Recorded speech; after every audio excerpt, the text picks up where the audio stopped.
Welcome to another live stream of Roll Up a Power Up. So get your blunts rolled and your drink poured. Tap in, tap the fuck in. Yeah, I know I'm late. Always is, always will be. I'm gonna be late to my funeral. Might not even show up depending on who come. Tap in, tap the fuck in. What we here for today, Mr. Roll Up? Well, today I'm gonna hit y'all off with about how I got shot the fuck up, and immediately after that, I went to prison. Tap in, tap the fuck in. I know I done told y'all a lot of shit about me, and I'm pretty sure y'all done heard this a couple of times, but I never broke it down like this. Tap in, tap the fuck in. In these streets, you destined to get caught up, man. That's why I try and encourage y'all to get out of this shit. Cause this ain't what it's caped up to be or what you see on the internet. Tap in, tap the fuck in. I've been in the streets my whole life. And I gave that shit up a long time ago. So hopefully I can inspire some of y'all that's in the streets right now to get out before you get in too deep. Tap in, tap the fuck in. I'm full of a lot of knowledge and wisdom and understanding because I stumped those streets and I know what the fuck is going on out there. And I'm trying to keep you from it. Tap in, tap the fuck in. All right, let's go ahead and get to it. So let me go ahead and bag this shit all the way up, right? All right. Now I done told y'all about my homeboy Wine. I met from the east side. You know what I'm saying? I met him through my uncle. Cause I used to work with my uncle cleaning out houses. So basically when people would get evicted, we'd go in there and clean out them houses. You know what I'm saying? That was my uncle's business. Long story short, that's how I met Wine. We was locked in. Years later, I ended up getting a car. He started telling me, come on the east side, fuck with him. Y'all know I'm from the west side. He from the east. You know what I'm saying? So when I got my first car, I paid $480 for my first car. It was a Delta 88 Oldsmobile. I paid $480 for that car. No lie. I knew how to negotiate back then. This is why I do what I do now. I did that 20 years ago. You know what I'm saying? Scooper Hero, what's the deal? Tap in, tap the fuck in. Sing, hi, I'm new. Hey, tap in, tap the fuck in. This the channel for you. You know what I'm saying? It ain't nothing but real, raw, uncut shit over here. I keep that shit a band. I'm not no celebrity gossiper. I live a life. You know what I'm saying? So if y'all want to know some real, tap in, tap the fuck in. All right, now look, like I said with Wine, right? He told me to go ahead and tap in with him on the east side, right? So I started going east after I bought my first car. You know what I'm saying? So now I'm on the east side with him. Kev Wasterlane, what's the deal? Tap in, tap the fuck in. So now I'm on the east side, right? The east side and the west side of Detroit, it's like two of the same shit. You know what I'm saying? Hold up. 2N Biz wide. Damn that forehead. I know, right?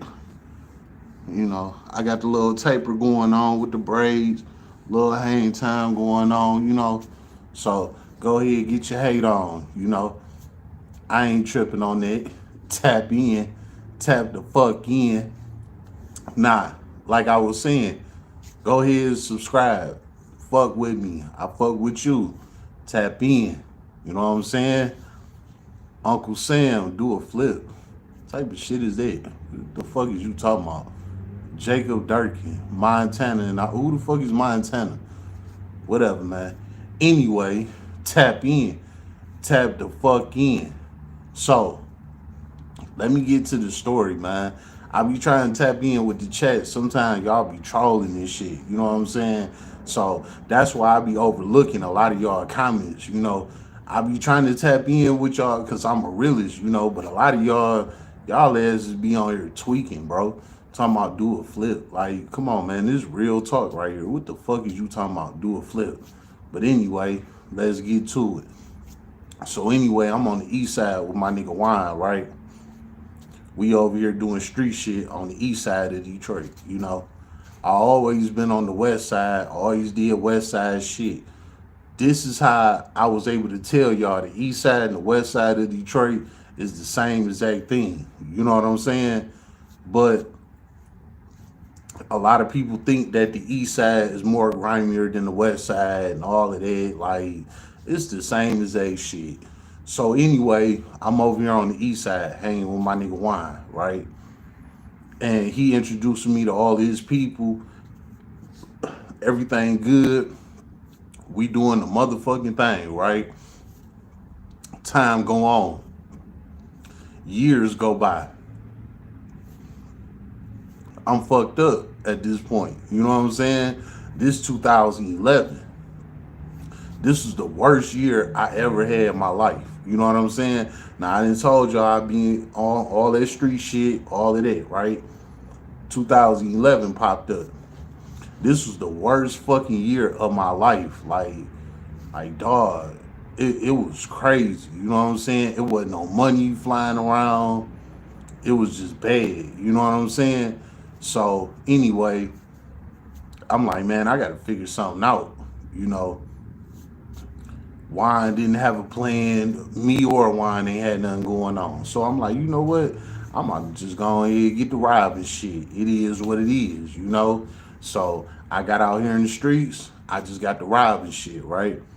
So while I'm doing it, while I'm in the middle of the robbery game, I ended up got hit to a guy that had a chop shop. You know what I'm saying? Chop shop is a place where if you have a stolen car, you take it to these chop shops, and they basically chop up the cars, down to parts and shit, and they resell them parts to people on the streets.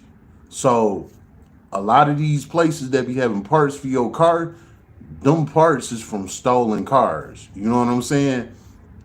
Nah, this is how it go, right? With these chop shops, they are illegal. Like, they not no legal stores. They are illegal. But only like street niggas and people around the way know about these chop shops, right? So while I'm in the robbery game, sticking people up, all of that, I'm not getting no money. I ain't even gonna lie. I might have been getting $80, $90 off of robbing people. I wouldn't get no money. You know what I'm saying? So after I robbed so many people, I started bumping into motherfuckers that was into that same shit. They like, look, man, stop robbing people. Start carjacking. You know what I'm saying? Start taking people cars. Fuck robbing the motherfucker. Take their car. That's where the money at. You know what I'm saying? Motherfuckers like the shit that you out here doing, you could steal a car and the the horn, you know what I'm saying? The steering wheel, the horn of the steering wheel, they like what you out here doing, you could sell the horn out the steering wheel for. You know what I'm saying? Like, you out here risking your life, you could just sell the damn steering wheel and get the money that you out here risking your life for. You feel me? So I was like, damn, all right, cool. I'm gonna go ahead and tap into the carjacking shit. So I started stealing cars. I didn't know how to steal cars. I only knew a couple of guys that knew how to steal cars. You know what I'm saying? One of my guys, he used to hot wire them. You feel me? So we started off with the hot wiring cars and shit, right? We hot wire them, pull off, right? Sometimes the damn car will make it just halfway down the street, that bitch cut off. The hot wiring is not like what it looked like on TV. You know what I'm saying? The hot wiring only lasts so motherfucking long. Moose 7 King, hi, I'm from Canada. What's the deal? Tap in, tap the fuck in. Hey, look, Jacob Durkin, your ass is a goofy and you a troll, but ain't nobody paying you no mind. So, peace out. You know what I'm saying? Me Mar, what's the deal? Tap the fuck in, right? So anyway, these hot wired cars not getting far, right? So my homeboy, he ended up hot wiring. It was like a 300M, right? I shot that bitch down the street, right? While I get it down the street, one of my homeboys from the block, he like, hey bro, I know somebody that take these cars that y'all be hot wiring. Woo woo. I'm like, straight up, let me know. He shot me the info to the chop shop, right? I shot the 300M over there to the chop shop. When I get over there, they laughed at the car. They like, man, this shit is some bullshit. You know what I'm saying? You need to come, better than that. So I'm like, what type of shit y'all on? They like, first off, you know what I'm saying? You need to come with the key. And these is the type of cars that we want. You know what I'm saying? So they gave me a whole list of cars that they wanted from that time frame. Now, mind you, this is 2011. You know what I'm saying? So all of the cars that was back then is not like what they got going on now. Back then, a Hemi Charger was like a Hellcat Charger. You know what I'm saying? So they gave me a list of cars that they wanted. The Suburbans, the Impalas, the Chargers, blah, blah, blah. All of the hot cars at the time, right? So I'm like, all right, cool. They like, the thing is, you got to bring the key with the car. I'm like, all right, how the fuck I'm going to get the key from these people? So the chop shop man, he like, that same shit you be on, take they shit from them. I'm like, damn, you know what I'm saying? So I'm like, all right, I just got to go ahead and get with the go. Lou, what's the deal? Tap in. Tap the fuck in. So I'm like, all right, now I gotta start carjacking people. I'm went from robbing a motherfucker to carjacking shit. Now, mind you, before 2011, I wasn't on it. You know what I'm saying? I was just on some hood shit, get my money, get out the way. But 2011 came around, it was a drought.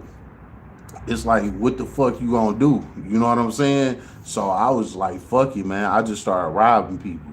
So that whole robbing thing, that wasn't me. Like, I'ma just be real. That wasn't me. I'm not trying to glorify it or none of that. It was just something that I did at that moment. You know what I'm saying? To get me back on my feet, because I was fucked up. And when you in the streets, robbing come with the streets. You feel me? Robbing ain't some low life type shit. Like, if you a street nigga, robbing is a part of it. You know what I'm saying?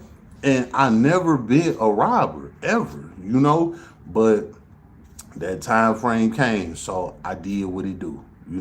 So that's how that happened. Now, fast forward the tape, right?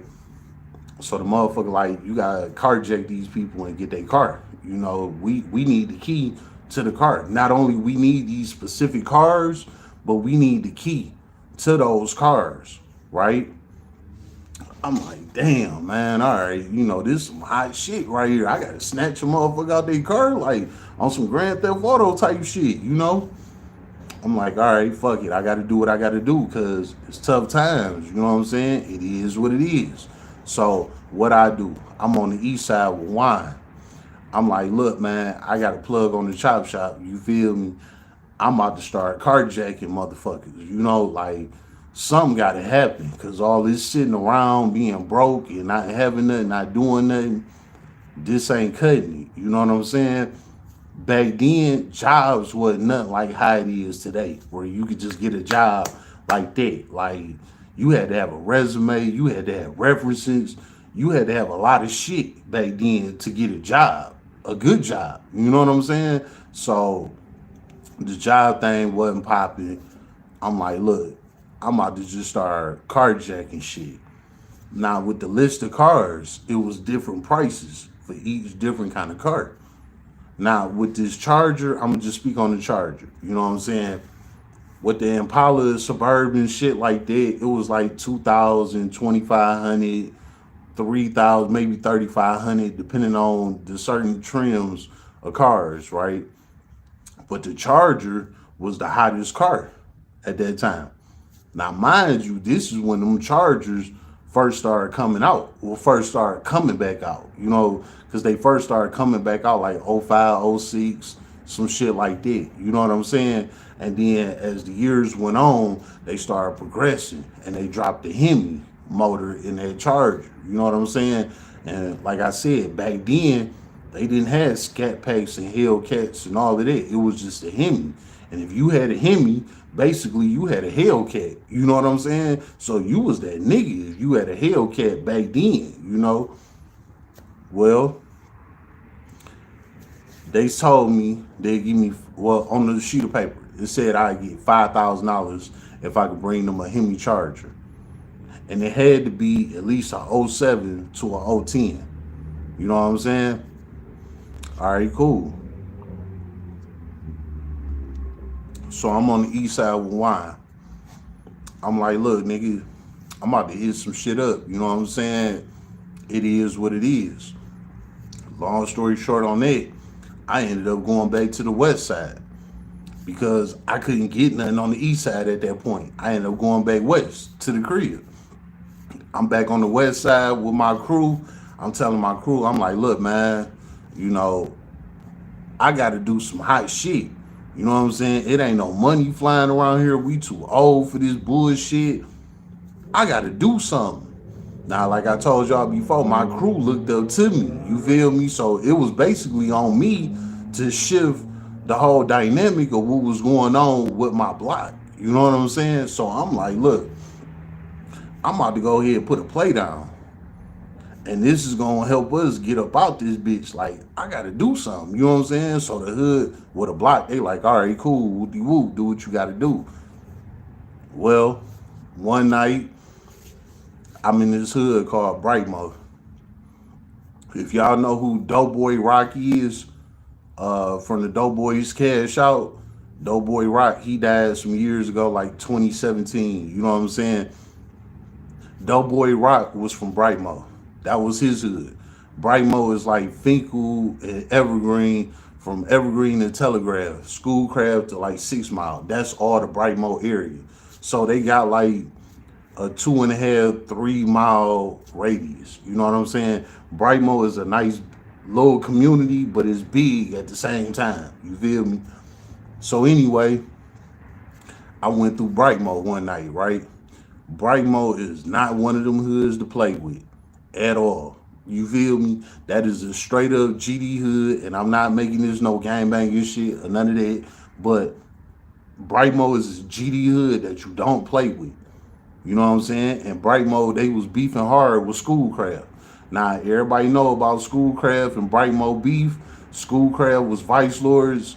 Brightmo was GDs. You know what I'm saying? So them two hoods did not coincide, pretty much. So it was a lot of gunfire, a lot of people getting killed back and forth. It was a lot of shit going on with Schoolcraft and Brightmo, right? Well, here I am. I don't care nothing about the beef that's going on. Whatever ghetto you from, you know what hoods beef with each other. You know how shit go. So in Detroit, I knew what the fuck was going on. You know what I'm saying? And I knew that Brightmo and Schoolcraft, they did not mix. Schoolcraft is the very next hood over from Brightmo. You know what I'm saying? So whatever hood you in, just to say the next mile over from your hood, that was Schoolcraft. Just say if you a Brightmo nigga and the next hood over was Schoolcraft, that's exactly how Brightmo and Schoolcraft was. They was right next to it. Just like, what is it? O Block and 63rd. You got the O right here. You got 63rd right next to it. That's exactly how Brightmo and Schoolcraft was. You know what I'm saying? Big dumbass beef. A lot of niggas died behind this shit. Do your homework behind BMG and Schoolcraft. 722 BMG. Do your homework on them. A lot of niggas died behind that. And that was all Vice Lord and GD type shit. You know what I'm saying? Anyway, I'm over there. I come through the mall one night. They call it the mall. You know what I'm saying? So I'm in the mall one night. I'm like, man, I'm about to rob some shit over here. I don't give a fuck. It is what it is. Mind you, I'm a 7 mile nigga. Brightmo don't got nothing to do with my hood. So I just skipped over two hoods. I just skipped over 6 Mile and now I'm on Finkel in the Brightmo hood. Finkel, it got different parts of his hood. You got Brightmo Finkel and then you got 41 Finkel. You know what I'm saying? So like y'all know Payroll Giovanni, he represent Finkel 41 and then Doughboy Rock represent Brightmo. They from the same strip, but it's two different callings from where they at. You know what I'm saying? Like Payroll a little further east of Finkel than where Rock was from. So you got Brightmo and then you got 41. Still the same strip. You know what I'm saying? Anyway, I'm in Brightmo, right? I'm like, man, I gotta get some shit. Like, I gotta make some money happen. I got a chop shop, you know what I'm saying, that said, hey, come with these kind of cars, you get some money. You just gotta make a motherfucker get about that bitch. You know what I'm saying? Like all that hot wiring car, that shit was dead back then. So I don't know what these niggas on today with hot wiring cars. That shit was dead back then. You feel me? So I'm like, all right, I gotta go on here and put a play down, right? So I'm in. Look. Matter of fact, before I even made it to Brightmo, let me tell you some shit that I did. I was on foot, right? I'm walking from 7 Mile to 6 Mile, from 7 Mile to 6 Mile to Finkel, right? That's two hoods that I had to walk through. So that's 2 miles that I had to go through, right, to get to where I wanted to get to. While I'm walking from 7 Mile to 6 Mile, halfway in between 7 Mile and 6 Mile, I'm walking up the street. I see somebody lead a bike on a porch. A bike. No lie. An 18 speed bike left on a porch, right? I was tired of walking at that point. I only walked like a half mile, you know what I'm saying? But back then, a nigga was always high, drunk, wasn't exercising and all that. So a half mile was a long walk to a nigga back then. You know what I'm saying? So I'm just walking. I seen somebody bike on the porch. I'm like, man, fuck all this walking, man. I ran up on their porch, took their bike off their porch, rolled that bitch from 6 Mile to Finkel. You know what I'm saying? On my kids, right? So I stole somebody's bike to get me to Brightmo so I could ride some shit, right?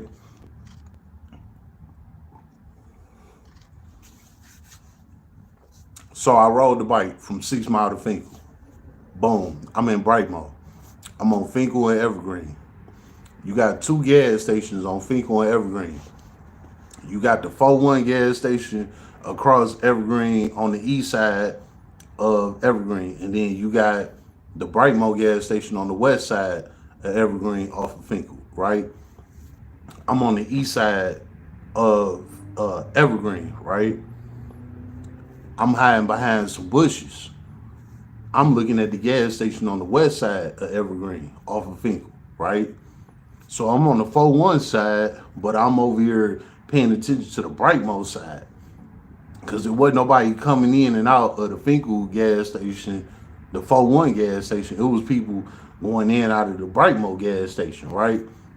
So I'm over there in the bushes. I'm looking for some shit that's gonna work type shit, right? While I'm in the bushes, everybody pull up, drive right off. It wasn't like people was pulling up parking, people pulling up, driving right off type shit, right?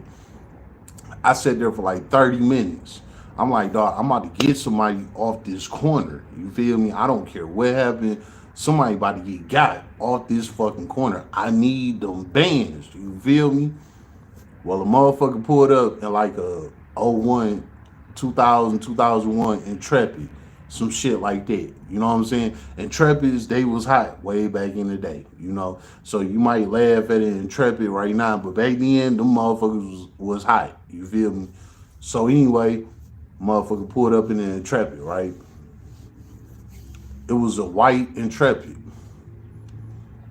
I'm like, damn, man, I really don't want this car. You feel me? Like, and it was on the list. It was only on the list for like $1,000. It was like one of the lowest cars on the list from the chop shop, right? I'm like, man, I really don't want to risk this shit. You know what I'm saying? For $1,000 car when I can get a $5,000 car. Why? You know what I'm saying? I was on that type of time. You feel me? I'm like, look, man, I'm fucked up. That Hemi Charger might not pull up to this gas station. You feel me? Now, mind you, like I said, back then, if you had a Hemi Charger, you had a Hellcat. And you pulling up in bright mode in a Hellcat, it was crazy. You feel me? So I'm like, man, damn, man, ain't nobody about to pull up in that Hemi. You feel me? So I seen a motherfucker pull up in that Intrepid, and it was on the list. So I'm like, all right, I'm about to just go in and get this motherfucker. Fuck it. You know what I'm saying? I'm not about to play no more. Fuck it. Right? Dog pulled up in the Intrepid. He went in the gas station. And the funny thing is, I made a short about this. So y'all know I'm not capping. Go through my shorts. I made a short about me robbing a nigga at that gas station on Finkel and Evergreen. You know what I'm saying? So this ain't no lie. I'm not making up nothing. I'm not doing this for no clicks and views. Everything that I tell y'all is 1,000. You feel me? So anyway, dog went in the gas station, right? I'm not even gonna lie to you. I didn't want to have to rob him or none of that. I wanted this to be a smooth ass leak and just get on by my business. So when I seen him go in the gas station and he left the car running, because I seen the smoke from the tailpipes. So I could see that he left the car running. I'm like, bet this is gonna work. You know what I'm saying? Back then, this wasn't like push start keys, key fobs. This wasn't it. You had to put your key in the ignition for your car to run back then.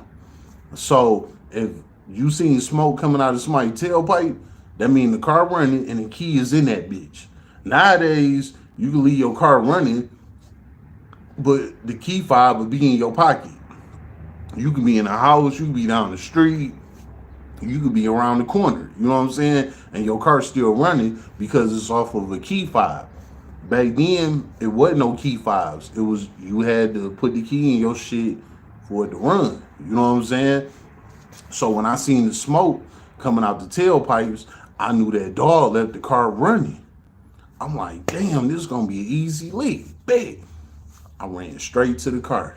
I left the damn bike in the bushes that I stole from 6 Mile. I left that bitch there. Psh, ran across the street. I go jump in the car, right? I'm masked up and everything.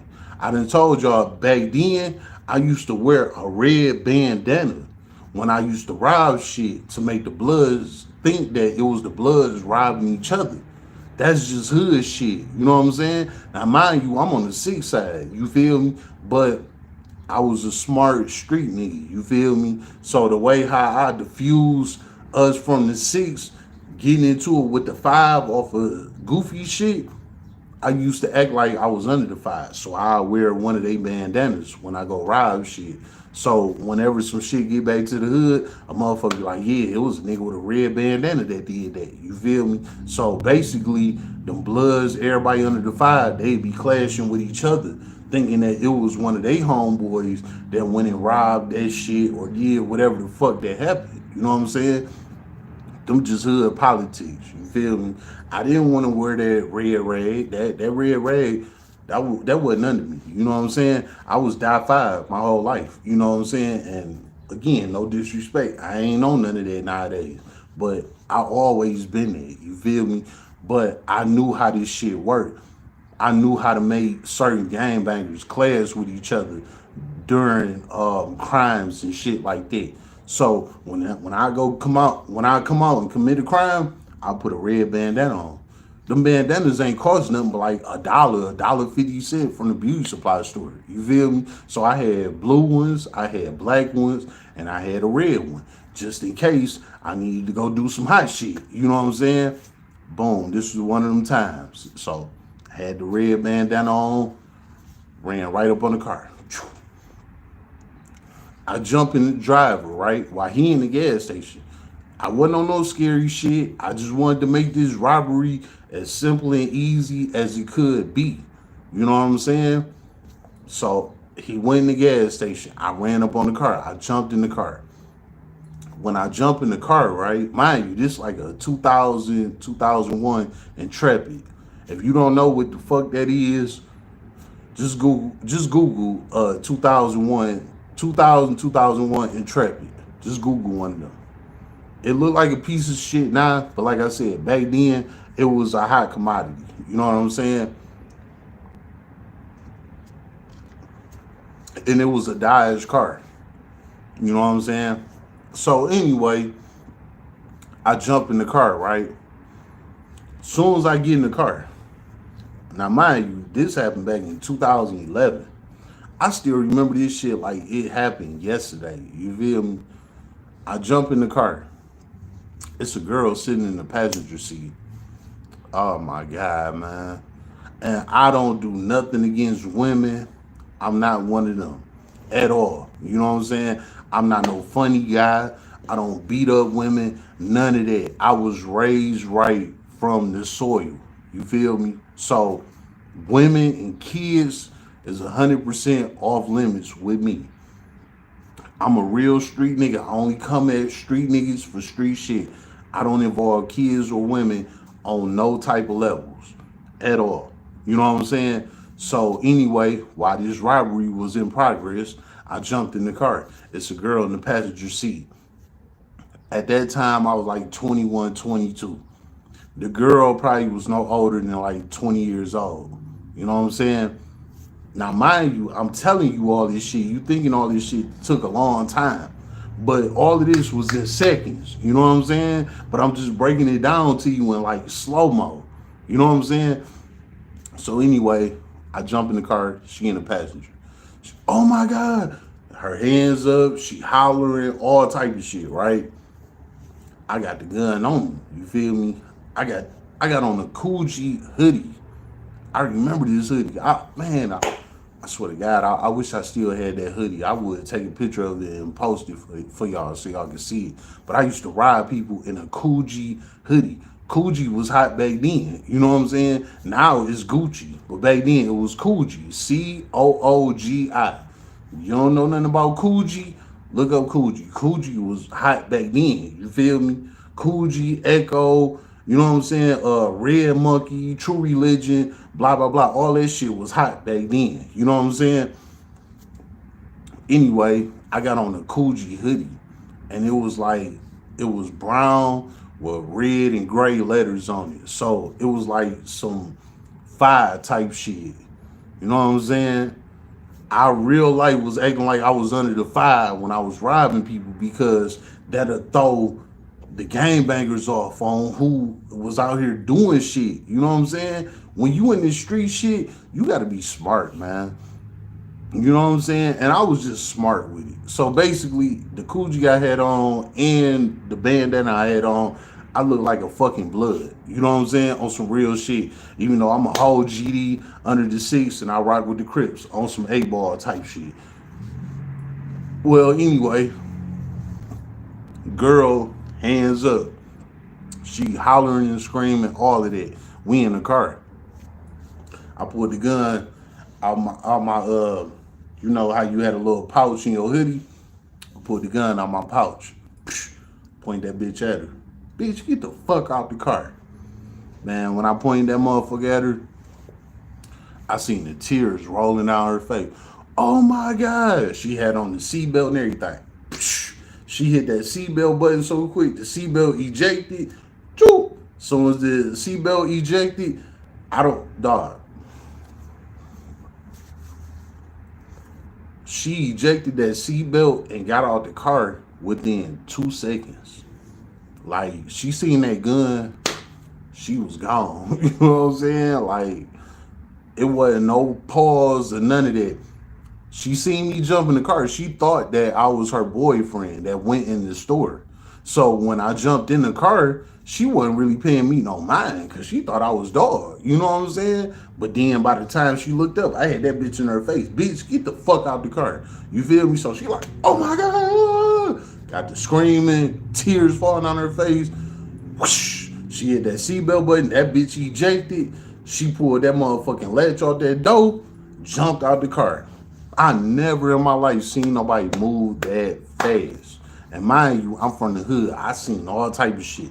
I never seen nobody move as fast as her. You feel me? So big salute to her for being on tip top game with, you know, how this street shit go. Like, evidently that just means that she knew how the streets went because she was on go soon as it happened. You feel me? So anyway, she get out the car, right? Soon as she get out the car, I throw that bitch in drive. Shot off. While I'm throwing it in drive, the nigga came out the gas station.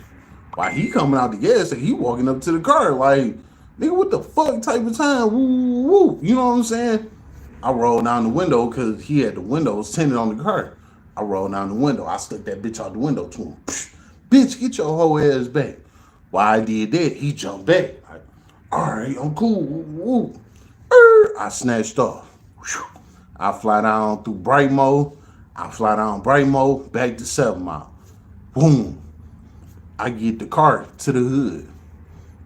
Mind you, this is a little stoley. You know what I'm saying? He left the keys in the car. I got his girl out the car. He came out the store. I upped on him. He couldn't do nothing. And look, right? Let me just be all the way 100. If my man's that I robbed, you know what I'm saying, back then, if you watching my video right now, bro, look, this was not against you at all. You know what I'm saying? This was just some broke nigga time, and I just had to make something happen. So this wasn't no beef to you at all. It was what it was. You know what I'm saying? So anyway, I snatched off. Boom. I got the car back to the hood, right? I get the car to the hood. This happened like maybe 10, 11 o'clock at night. So I had to park the car in the hood for the night, right? All right, left it there. The next morning, I shoot that bitch up to the chop shop. I get it up to the chop shop, right? They like, man, we don't want this shit. You know what I'm saying? Woo. I'm like, what you mean? It's on the list. They like, man, we just gonna be for real. We real life don't want these type of cars. We want them newer cars. You know what I'm saying? The Intrepid is cool, you know, but we want the newer shit. They gave me $200 for that Intrepid. I'm not gonna lie. They gave me $200. But I took it because, I mean, I didn't have to pay nothing to get that motherfucker or nothing. You know what I'm saying? So I took it. All right, whatever, man. They hit me with a new list, which was the same cars, but it didn't have like the cars like that Intrepid and shit like that on it. It had the cars that they really wanted, like them Chargers, them Impalas, them Suburbans, them Tahoes, blah, blah, blah. Them was the type of cars that they really wanted. So they like, look, you come with them, we'll break you off. You feel me? I'm like, damn, man, this shit wild as hell. Like, all right. So I ended up shooting back east. You know, I'm back on the east side with wine. I'm like, man, look, I got to cook up some shit, you know, because my chop shop, they need something better than that type of shit. You feel me? So while I'm over there with him, he ended up introducing me to this girl. You know what I'm saying? This girl was a light-skinned, pretty girl. She was feeling me. That was my broad for a minute. Blah, blah, blah, blah, blah, blah. You know. Anyway, fast forward to tape. I was with her one night, right? I had my gun on me, all that, you know. And her whole thing was she was feeling me for real. And she didn't want me in the streets no more. So she always was coaching me like, you know, stop being in the streets, do something like this. You know, we about to move out of town. Like, she real like was in love with me. And me and her only been kicking it for maybe like a week, maybe 2 weeks. She was in love with me. You feel me? Like, she loved everything about me. She knew I was in the streets. She knew what I was doing, all of that. She didn't care. She wanted me. She wanted me to get out the streets and roll with her, right? I wasn't listening. I'm just fucking, kissing, rubbing, and all that type of shit. You know, cool. So I was at her house one night, right? One night I'm at her house. We fucked. We did all of that. It's like 2 in the morning, right? I'm like, yeah, all that shit nice, but I need to get out here. I gotta make something happen. You know what I'm saying? Fuck all this sitting around shit with you. I need to get out here and make something happen. You feel me? Like that shit that you talking, all that shit cute and nice and all that. Like man, it's real out here. You know what I'm saying? The whole time she telling me, don't go out there, don't do anything. Just stay here with me. I'm gonna make sure you good. We about to move out of state. We gonna go down south. We'll go to Kentucky. We'll start life over. Blah blah blah blah. Like she had a whole life set up for me and her. You know what I'm saying? But I wasn't trying to hear that. You feel me? So after I fucked her and all of that, like I said, it's like 2 o'clock in the morning. You know, so she didn't fell asleep.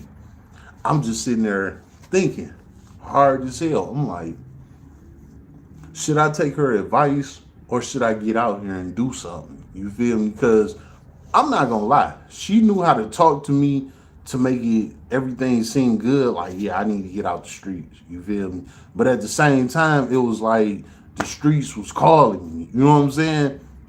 So it was like, am I gonna listen to a broad that I met a couple of days ago, or am I gonna listen to the streets that I've been into my whole life? You feel me? Long story short, I chose the streets. So I told her, I was like, man, look, I'm out of here. You feel me? Now, like I said, we fucked and she went to sleep, right? When I got up, she had hardwood floors. Every time me and her will fuck, I'll pull my gun out and I'll put it under her couch. You know what I'm saying? We'll fuck on the bed, the couch, whatever. You know what I'm saying? I put my gun up under the couch. You know what I'm saying? Type shit. Mind you, these are hardwood floors. So when you sliding that metal gun across these hardwood floors, you hear that shit. You know what I'm saying? It's like it's a loud ass noise. Just take your gun and slide it across a hardwood floor. Like you will hear the fucking noise. You feel me? So anyway, she heard the noise of me sliding this damn gun across this hardwood floor. You feel me? So while I'm under the couch trying to grab the gun, trying to slide it from up under the couch, she hear it. So she wake up. What is you doing? She already knew I was on that tip. You feel me? Like she knew who I was. She liked hot boys. You feel me? Like I was one of them hot boys that she liked, and she felt like she was about to change my life, take me out the hood, all of that type shit. You feel me? Again, 100%. I'm not making up nothing. You feel me? So she felt like she was about to take me out the hood. I was about to be the nigga she gonna take down south. We gonna start a whole new life. You feel me? Whole time in my mind, I'm like, man, fuck this bitch. I'm about to go ahead and rob some shit, get up a couple bands. I'm gonna flip that shit, and that's gonna be life. You feel me? So me and her, we had two different perspectives. You know what I'm saying? On some real nigga shit. So all right, I grab the gun. I get it from up under her couch. Throw that bitch in my Coogee hoodie, right in the middle pocket. Boom. I got that bitch on me. While I'm doing that, she wake up. What you doing, babe? Where you going? Woo, woo, woo. Uh-uh. I'm out of here. I gotta make something happen. All of this little cute fairy tale shit, that shit cool. You feel me? But I gotta get out here. Like, fuck what you talking about. I gotta get out here. When you come with that whole trip to go down south, let me know. But right now, I gotta make something happen. You feel me? She crying her eyes out. I swear to God, she woke up out of nowhere. I told her I was on there. She just got to crying like a little ass kid. You feel me? Don't go nowhere. I got a bad feeling something gonna happen to you. Don't do it, babe. I love you. I don't want you going nowhere. Woo, woo, woo, woo. I'm sitting over here like, bitch, fuck you. I got that bitch on me. I'm about to go in, weigh this bitch. You feel me? On that type of time. You feel me? Man, look, I told her what I told her. Walked up out of there. You know what I'm saying? She laid back down, went to sleep, whatever, right? I go ahead, I hit the streets. I'm on the east side, the deep east side of Detroit. And again, I made it short about that, about where I got shot at the Coney time on the east side on 7 Mile and what is that? 7 Mile and Hayes. It's a Coney Island called the Coney time. I made it short about it. So you can go ahead and check out my short. I did that. You know what I'm saying? So her house was literally right down the street from that Coney Island. So I walked up to the Coney. It's a gas station on one side of the street, and it's the Coney on the other side of the street. So basically, I'm watching both ends. I'm watching the gas station and the Coney because people pull up to the gas station and the Coney. You feel me? My eyes were straight. My eyes were straight set on that Hemi Charger. I need one of them. That's 5 bands. Everything else is little chump change, you know. I mean, that's cool too. But if I'm about to put my life on the line, why not put my life on the line for the highest bid? You feel me? So my whole thought process was on that Hemi Charger, right?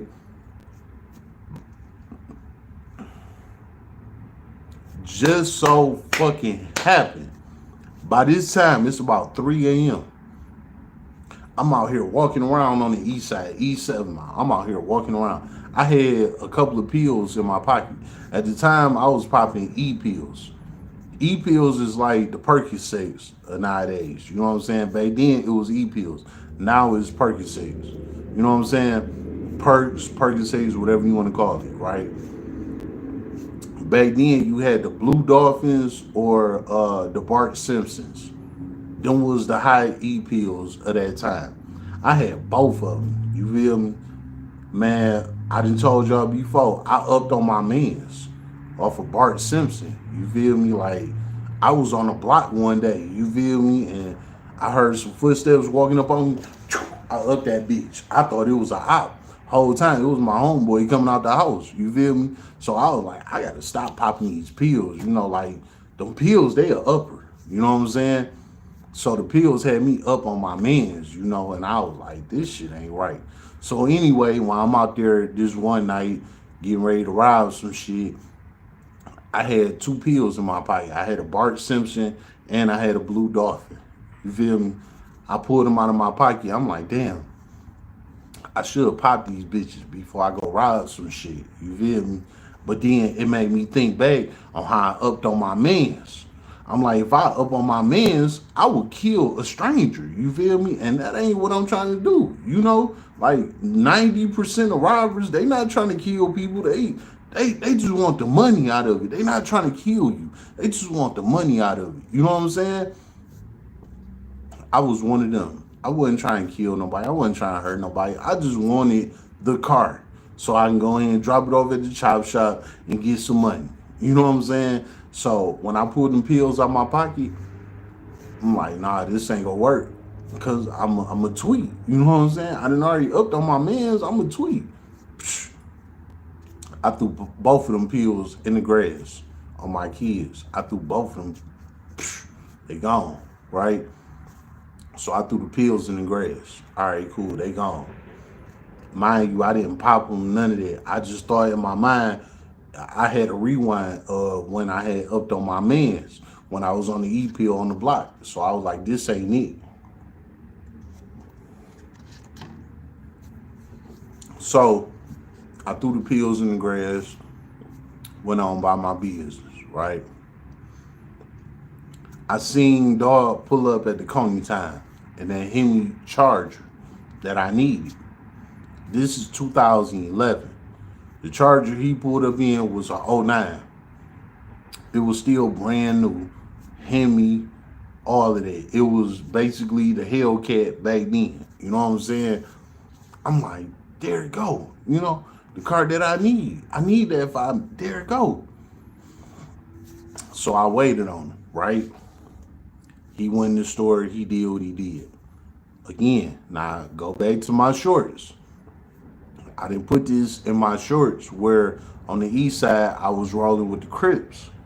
But in that neighborhood that we was in, that neighborhood was called the Red Zone. So it wasn't nothing but bloods all through that neighborhood. That neighborhood was called the Red Zone. But just so happened, I was locked in with the only Crips from that neighborhood. You know what I'm saying? Type shit. So the Crips that I was rolling with, they was beefing with the Bloods. Type shit. Now I'm a GD from the West Side. You feel me? But I had Crip homies on the East. So that's how that happened. And I probably would have never known that that was the Red Zone, that that's just straight Bloods, all of that. If y'all know Sada Baby, I was in Sada Baby Hood when this shit happened. So if don't nothing else that I say make sense, it was Sada Baby Hood. And y'all know Sada Baby Big Blood. You feel me? So I was in his hood, and it was a small portion of Crips in his neighborhood. Them was the niggas that I fucked with. You know what I'm saying? So anyway, we had our shit going on with them Bloods in their neighborhood. You know what I'm saying? But them Blood niggas, they real like didn't want no smoke. Let's just be honest. You feel me? So anyway, I'm up there at the Coney Town, and I see dog pull up in the Charger. He go in the restaurant to get his order and all of that. I'm laid up against the wall, brick wall, just like this. I'm laid up against the wall, waiting on his ass to come out that bitch. You know what I'm saying? He came out. I swung the corner on. I got mask, red mask, Coogee sweater, all that. You feel me? Give me that, bitch. You know what time it is. You know what I'm saying? He came up out of his shit, all of that. I jumped in the car. While I'm walking to the car, I get in. When I get in, the windows was tinted on the car, on the Charger, right? When I get in the car, I look to my left. Mind you, I'm in the driver's seat, so I look to my left. When I look to my left, I see these two Blood niggas from that hood, from their neighborhood, that we was beefing with. The Crips and the Bloods from that hood that we was beefing with. Like I said, I wasn't a Crip, but I was over there with them. So I basically was in the middle of their shit. You know what I'm saying? I seen two of them Blood niggas swing that same corner that I was at when I was waiting on Dog to come out. You feel me? They swung that same corner. All of this shit happened within seconds. It might take me a long time to explain all of this, but all of this shit happened within seconds, right? Them niggas swung the corner. When I seen them swung the corner, I'm looking at them like, damn, these niggas got me. You know what I'm saying? I'm trying to start the car up, right? Bullets get to flying. Boom, boom, boom, boom, boom, boom, boom, boom, boom, boom, boom, boom, boom, boom, boom, boom. Just like that, right? That's how I got hit up. That's how I got shot. I got shot 7 times. So soon as I robbed this guy and I went and jumped in his car, I got shot up by another group of niggas in the same car that I just robbed at the same time, dog. This is hood talk for you 101. You know what I'm saying? So after I robbed him, I guess them Blood niggas already seen me laid up on the wall waiting on him to come out. So their whole thing was, all right, let him do what he do. When he get in the car, we gonna get him. And that's exactly what it was. As soon as I got in the car, they got on my ass. You feel me? They didn't run up on the car. They just stood where they was at, from that corner where they was laid up on that same wall that I was waiting on to the spot where the car was parked at. The car was parked maybe like 3 or 4 spots down from that wall. You feel me? So when I looked at them, they swung the corner. They stood right there at the corner. Boom, boom, boom, boom, boom, boom, boom, boom, boom, boom, boom, boom. They let off all the shots. It was 2 guys. They actually let off 9 shots. 7 of them hit me. Out of 9 shots, 7 of them hit me. You know what I'm saying? I'm just in the car getting hit with bullets. Pow, pow, pow, pow, pow, pow, pow, pow, pow. I'm like, oh shit. I thought I was about to die in that car. I ain't gonna lie to y'all. I thought it was over for me. You know what I'm saying? I was like, damn, I finally did the one shit that's about to take me out. You know? Like, it's a different kind of feeling when it's bullets hitting you and bullets flying past you. Not only they hitting you, but they flying past you at the same time. When that type of shit happens, you have a thought process like, I'm about to die right now. You know what I'm saying? Like, it ain't nothing you can do about it. The bullets flying and them bitches just hitting you. Now, when the bullets is hitting you, it's pow, pow, pow, pow. Every time a bullet hits you, it's like you hear that bullet hitting you. Pow, pow, pow. Them bullets, they hot as fuck. And the thing with a bullet might be this big, right? But when it pierces your skin and go through your body, it explodes. It's nothing but metal when it's like this. It's just metal. But when it go through your body, your skin, and all of that, it explode. It ain't nothing but gunpowder. So when it go through your skin and it pierces your organs, poof, it's just gunpowder at that time. So the metal pierces your skin. After the metal pierces your skin, it explodes. And it's just gunpowder, just exploding through your organs. This is what kill you from a gunshot. It's not the actual metal hitting you. It's when it goes through your skin. It explodes. You know what I'm saying? Have you ever seen a watermelon explode? Go make a watermelon explode. That's exactly how a bullet explodes in your body. You know what I'm saying? So after that bullet make contact with your body, it goes in, poof, it explodes, right? This is what kills people. It's the explosion that goes inside of your body.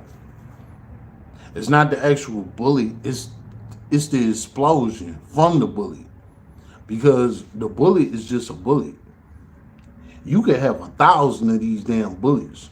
But if you don't know what they do when they make contact with a person, an animal, a wall, whatever, if you don't know what they do when they make that when that bullet finally make that contact with whatever is going towards, you won't understand.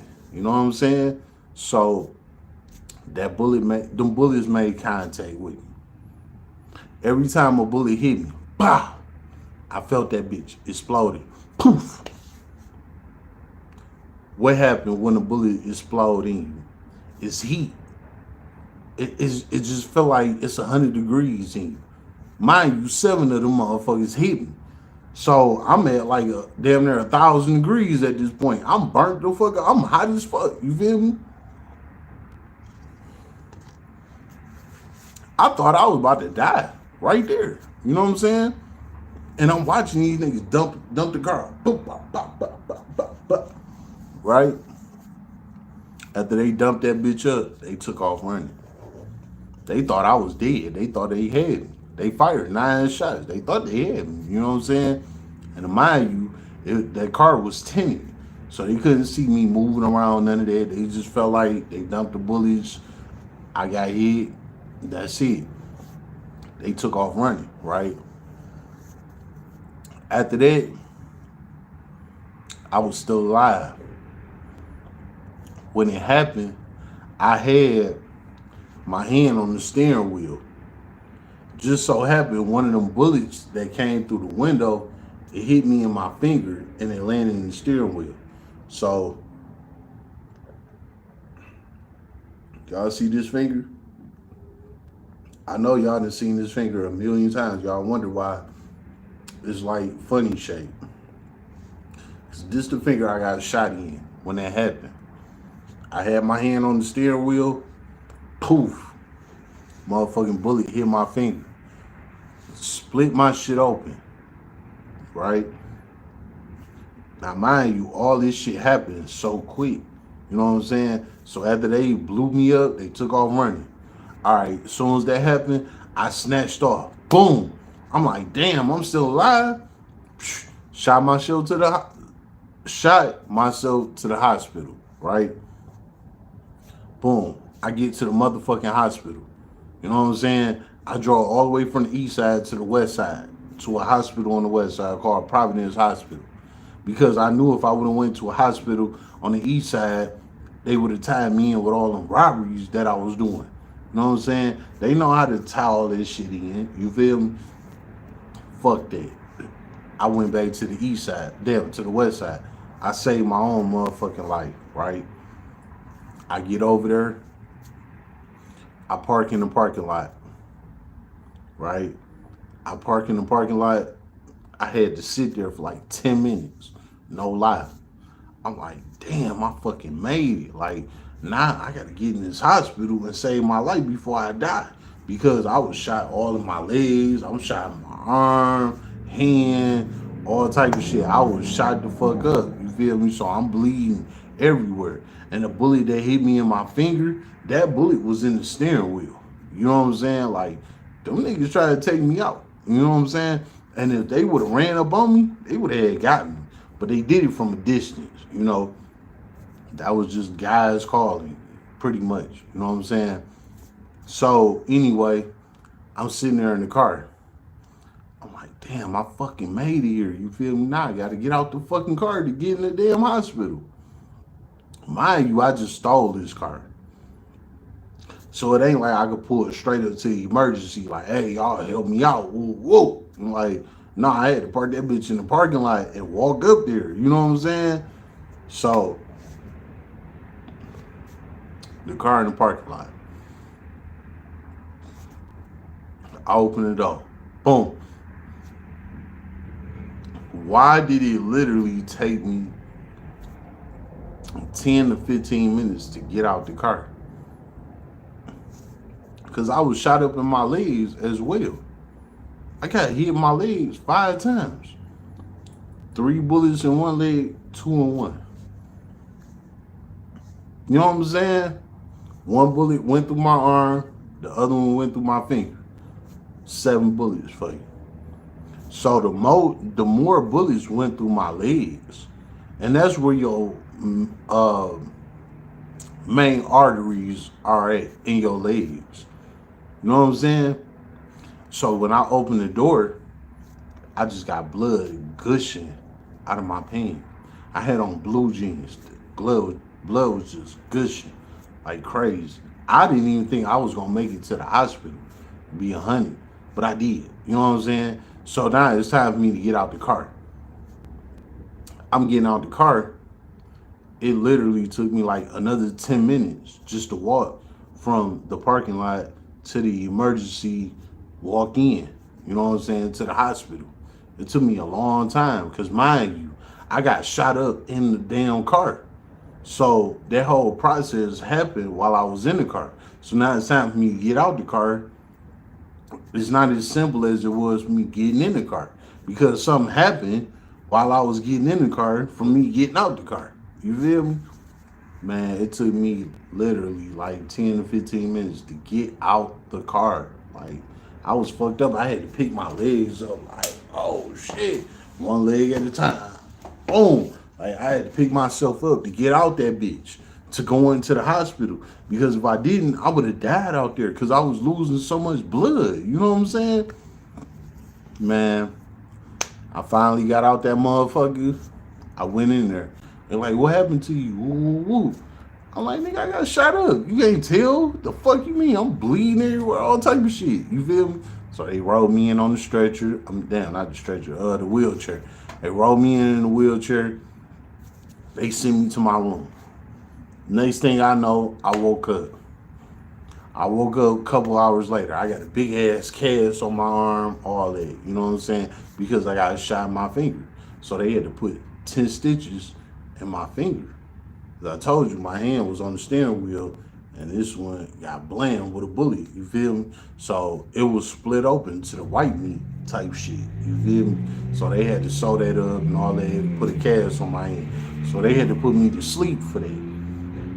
Now the bullets that hit my legs, them bullets went in and out.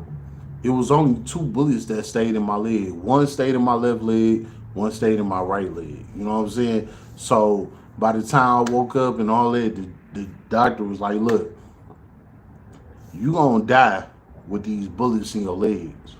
I had one in my left, one in my right. The doctor was like, you gonna die with both of these bullets in your legs. You know what I'm saying? Type shit. Long story short on that, both of them bullets came out. You know what I'm saying? But that's a whole nother story. Both of them came out. You know what I'm saying? So I was good from that.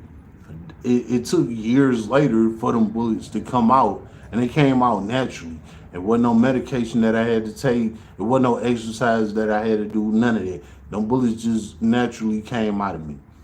I'm one of them type of guys that have the type of body. If it's something in me that's not supposed to be there, my body gonna get that shit up out of me.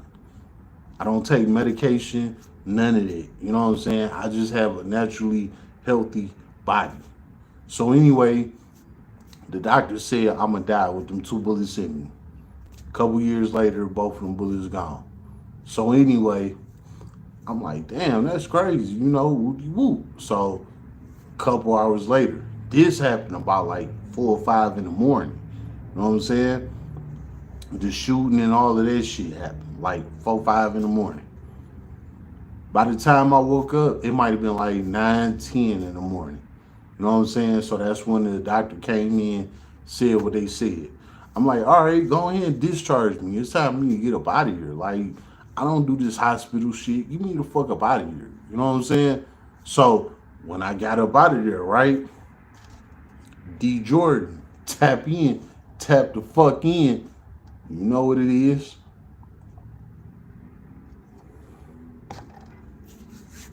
So by the time I woke up, the doctor said what they said. Maybe an hour later, some detectives came into my hospital room while I'm laid up on the bed. It was 2 detectives.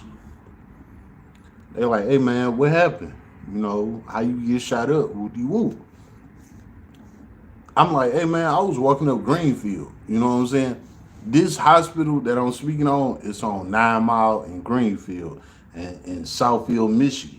Southfield is in Oakland County. You feel me? I got shot up in Wayne County. Wayne County is in Detroit. 8 Mile split Wayne County from Oakland County. But I told y'all I drove myself from the Detroit side to the suburban side. So while I'm sitting up in the suburban hospital, they like, what happened? How did this shit happen? Woody woo. I'm like, man, look, I was walking up the street. I know this is not gonna make no sense to y'all, but I told them I was walking up Greenfield on the Detroit side, right? I said that a van pulled up on me. I said, I looked to my left. I seen the van pull up on me. When I seen the van pull up on me, it was just a bunch of guys with masks on. You know what I'm saying? And I said it was like a minivan. And when that back door slid open, it was a dude with a mask on, and I just seen a gun. He had an AK or something. I said, as soon as I seen that, I took off running. I ran across 8 Mile to the Oakland County side, to the suburban side. I said, by the time I made it over there, I noticed that I was shot. When I noticed I was shot, I just walked from 8 Mile to 9 Mile, which is 1 mile.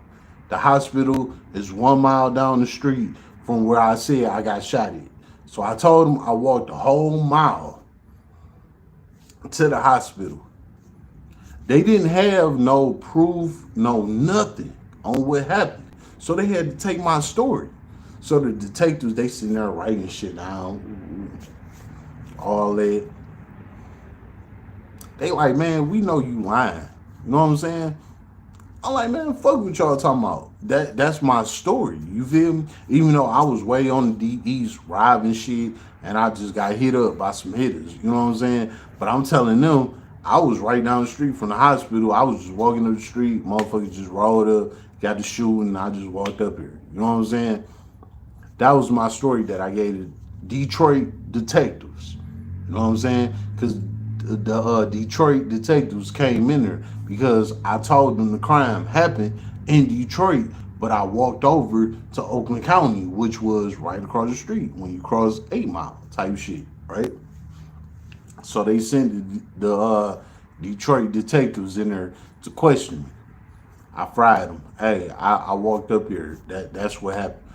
Whole time I drove there in the damn car that I just stole. You know what I'm saying? The damn car sitting there in the parking lot. You feel me? But I told the Detroit detectives, I'm like, hey, I walked up here. I saved my own self by walking up here. You feel me? So that's what it was. The Detroit detectives, like I said, they writing shit down while I'm laying up on the hospital bed. They like, hey man, they like, we know you lying. You know what I'm saying? They're like, nigga, you lying. Something happened. You feel me? Like, it wasn't what you saying, nigga, you lying. So they both handed me their cards. They like, when you feel like coming clean, call me. Type shit. It was a black guy and a white guy. I'm like, all right, cool. They walked up out the room, balled up their card, threw that bitch in the trash on my kids. Swear to God. I balled their card up as soon as they walked up out that bitch. Like, the fuck I look like telling y'all what the fuck I just did. Like, y'all ass tweaking, bro. Get the fuck up out of here. You know what I'm saying? So they left, right? As soon as they left, I'm in there looking for my property, right? My property bag sitting on the chair. Now, you know, in a hospital, when you laid up on the bed, you got the chair next to you for your people to sit there next to you to support you type shit. You know what I'm saying? So I look over on that little chair that's sitting right next to me. When I look on that chair, all my property is in that chair. My pants that I wear, my shirt, my hoodie, the keys to the car, all that shit was in that bag sitting in that chair, right? So I reached over. I grabbed the bag. The damn keys to the car was in that bag. Hold up. I still got the keys to the car? I hopped out the bed.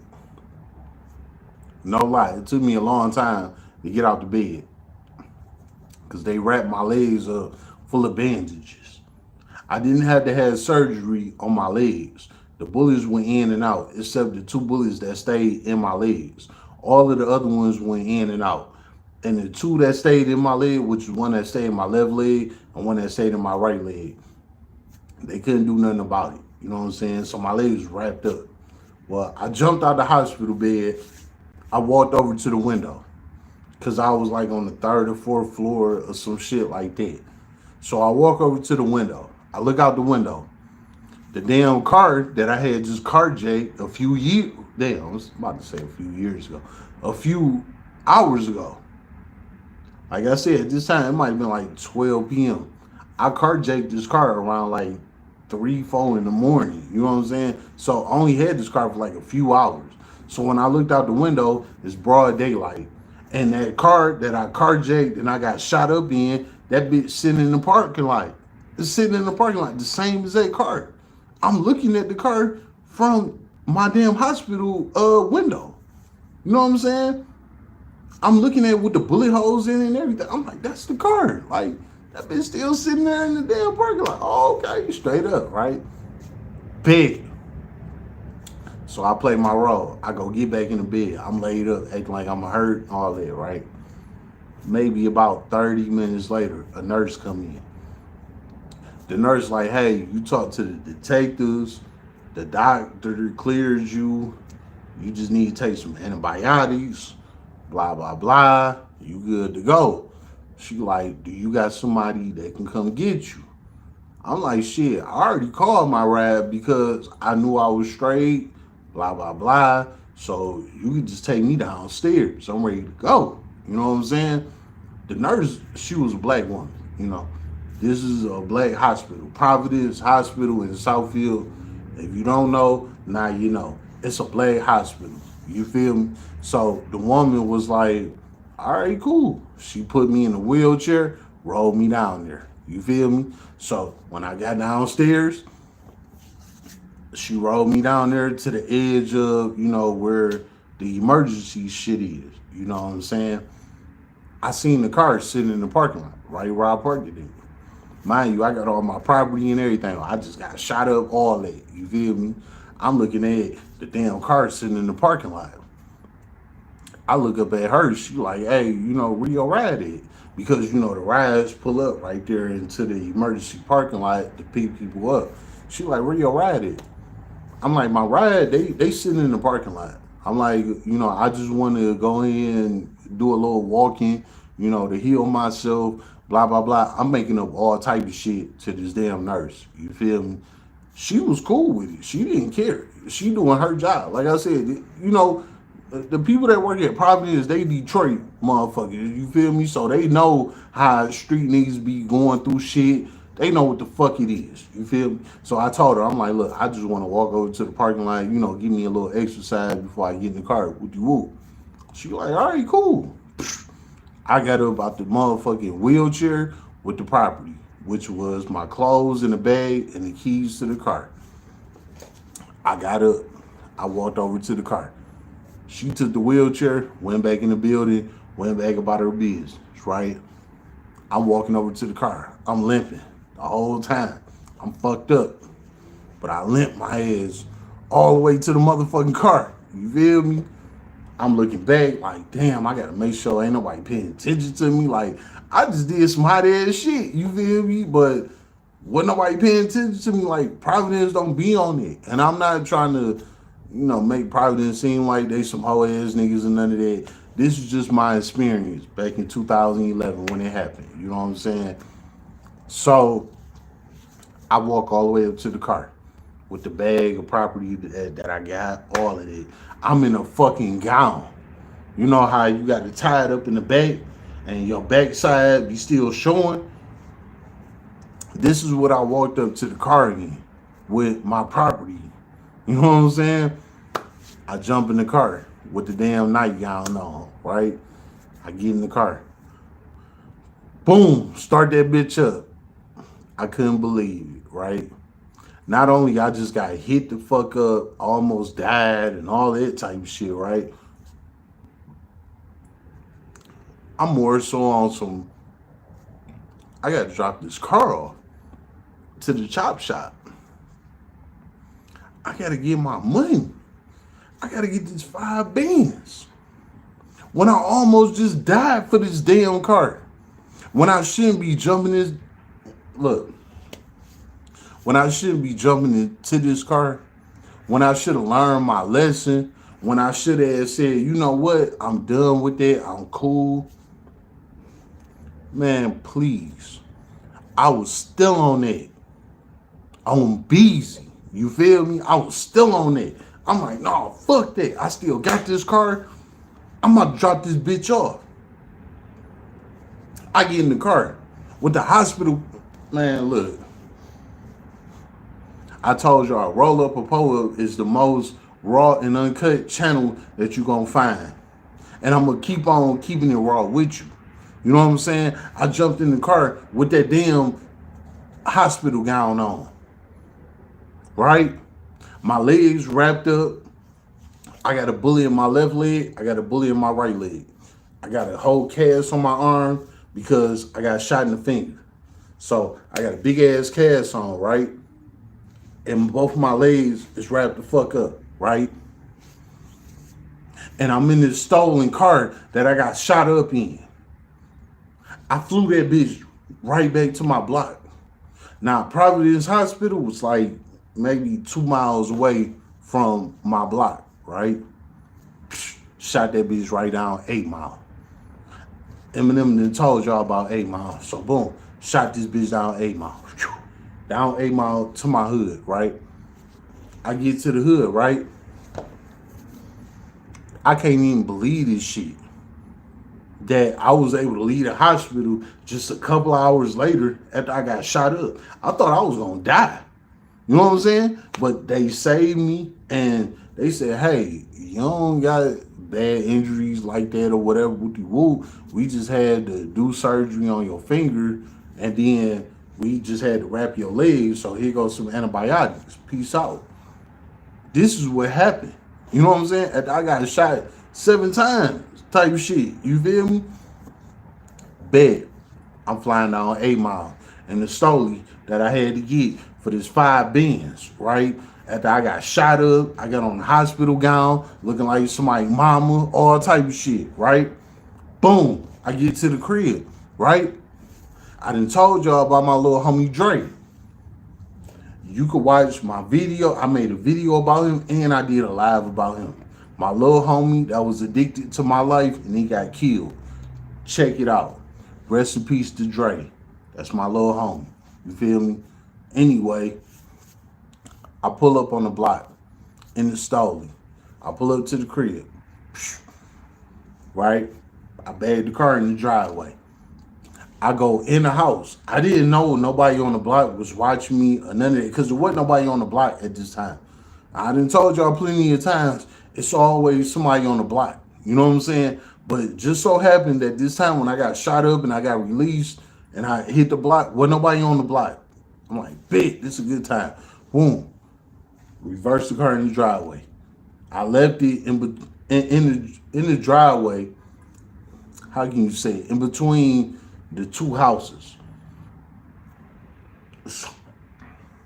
Hold up, that's the poet. You know what I'm saying?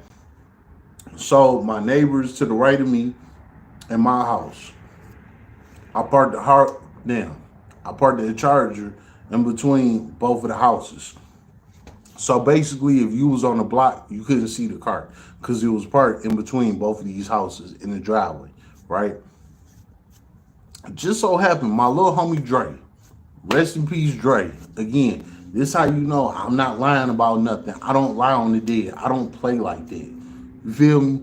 My little homie Dre, he seen me pull up in that damn Charger, bag that bitch up, all that. He seen all that. When, like I said, when I pulled up on the block, I didn't see nobody. But Drake was on the block. You feel me? This is just how Burt Road was back then. Like, it was always somebody on the block. Even if you didn't see a motherfucker, it'd be motherfuckers on the roof. You feel me? Like, dog, Burt Road, we was a block. You feel me? But anyway, I thought that wasn't nobody on the block. You know what I'm saying? So I pulled up, boom, bagged the car up. When I do that, I go run in the house. Them bandages and all that shit that you have on from the hospital, that shit stink. You know what I'm saying? So you got to go in the house. You got to change.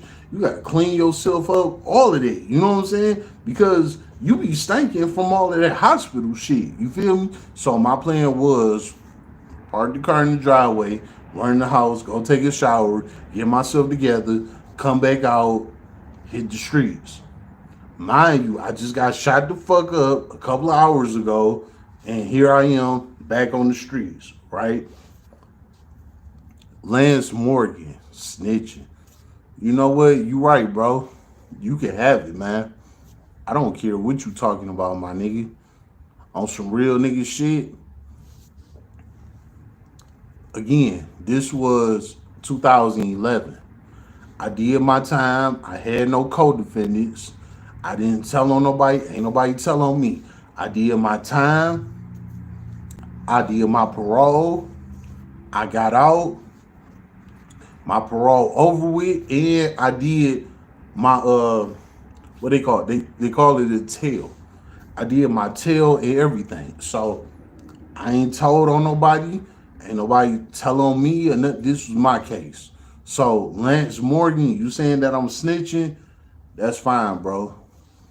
I ain't tripping on it. You here on my page. So while you here, let me just go ahead and keep it real. I never told on nobody.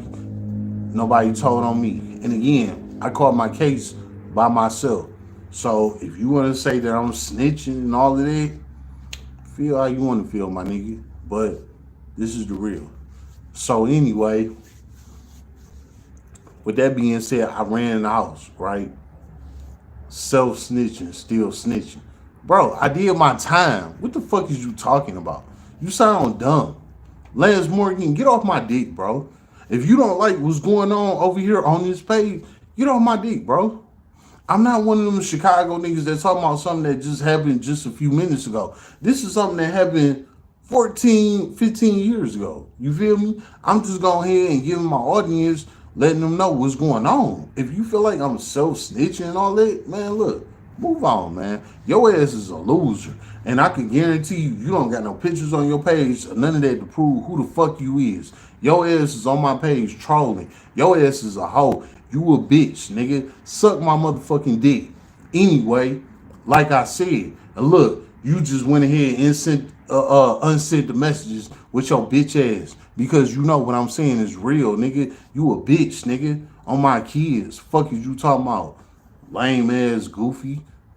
Hit that subscribe button, man. You got too many trolls that be on this shit that be just trolling. You feel me? Like, man, please, man. I did all that street shit way before all y'all niggas hearing about street shit right now, or y'all doing this now and drill music and all that. Lil Durk and the FYB J Mains and the FBG Ducks and the King Vines and man, I did all that way before them niggas, man. You feel me? I've been on that. I've been did all that, man. On Beezy, I've been did all that. That's why my channel have the buzz that it have. Because I've been did all that. I've been did all that before these niggas started coming out with their content and saying that. No disrespect to Chicago drill. No disrespect at all. But I've been out here drilling way before them. They just made it popular. You feel me? But back when I was doing it, it was kept your mouth closed. You know what I'm saying? On some real nigga shit.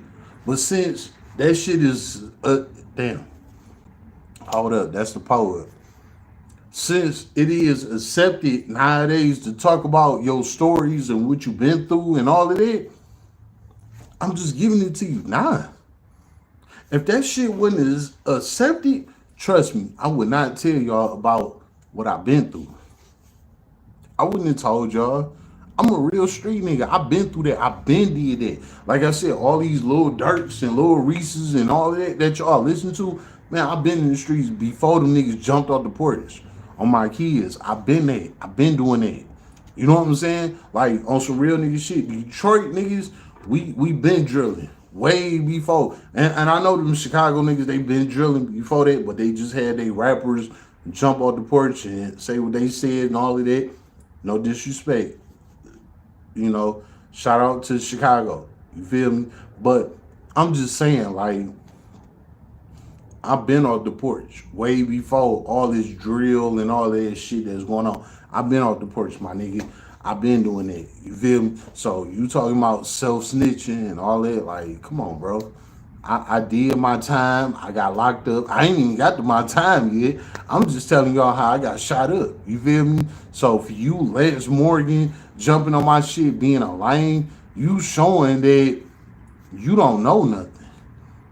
You don't know shit. You know what I'm saying? On some real nigga shit. And that's why you delete your messages on some real nigga shit, because you don't know nothing. You too fanned out on all of this hood ghetto shit. Like, that shit don't even mean nothing. But you fanned out on it. So you trying to call me self-snitching. Like, man, beat it. Your ass sound dumb, nigga. I would never self-snitch on myself. If I'm a self-snitch on myself, I'm going to do it when the police lock me up. Not for you internet niggas for some clicks and views. Like, you sound crazy. You know what I'm saying? Anyway, low. You know, topic, bro. What's understood don't gotta be explained. You know what, my nigga? You 100. You feel me? Let me go ahead and shout you out. Shout out to Low, man. Go ahead and subscribe to this channel, man. That was some real nigga shit, bro. You feel me? Like, I real life don't even get off topic like that. I really don't, because I have a lot of people trolling in my chats and all that type of shit. But I just seen his comment saying that I was self-snitching. So I just had to go ahead and throw that in there. You know what I'm saying? So again, Subscribe to Low Channel. That's a real nigga right there. He kept it real, man. Roll up a power, man.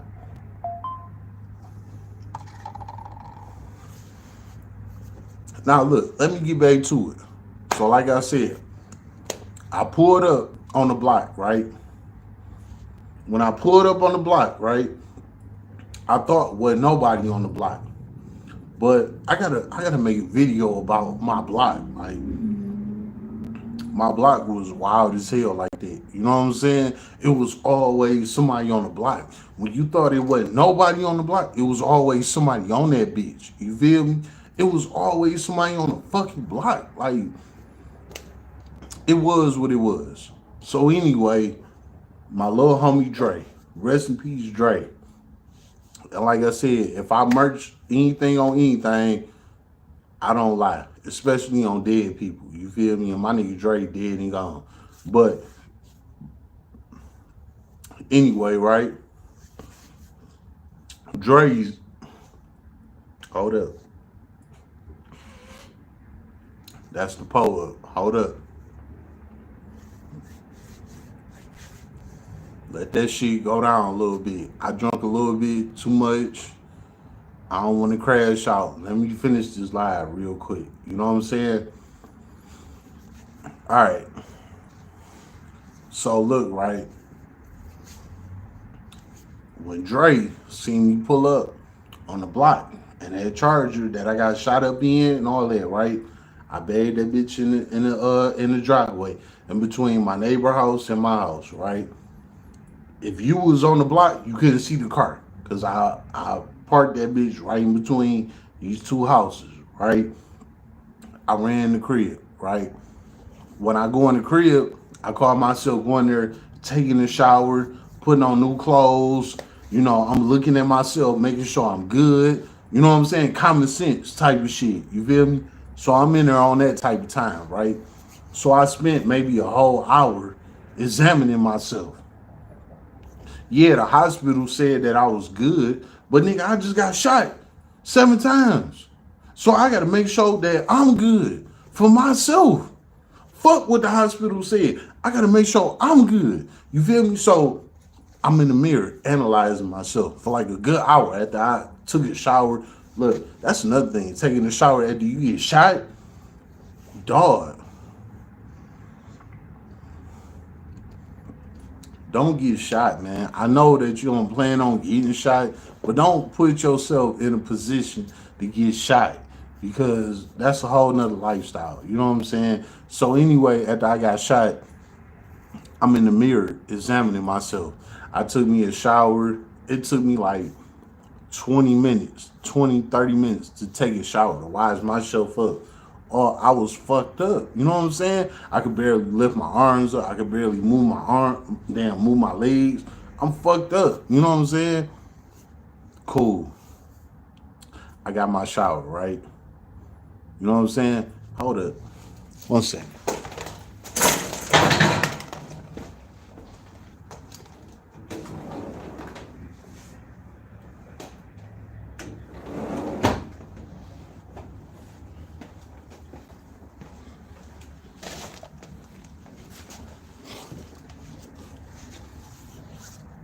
My bad, everybody. You know, I had to cut on that night light. I told y'all I'm in the sunroom. You know what I'm saying? But it's about to get real. You know what I'm saying? So this is the deal, right? So when I parked the car, I went in the house, took my shower, I did everything I needed to do, right?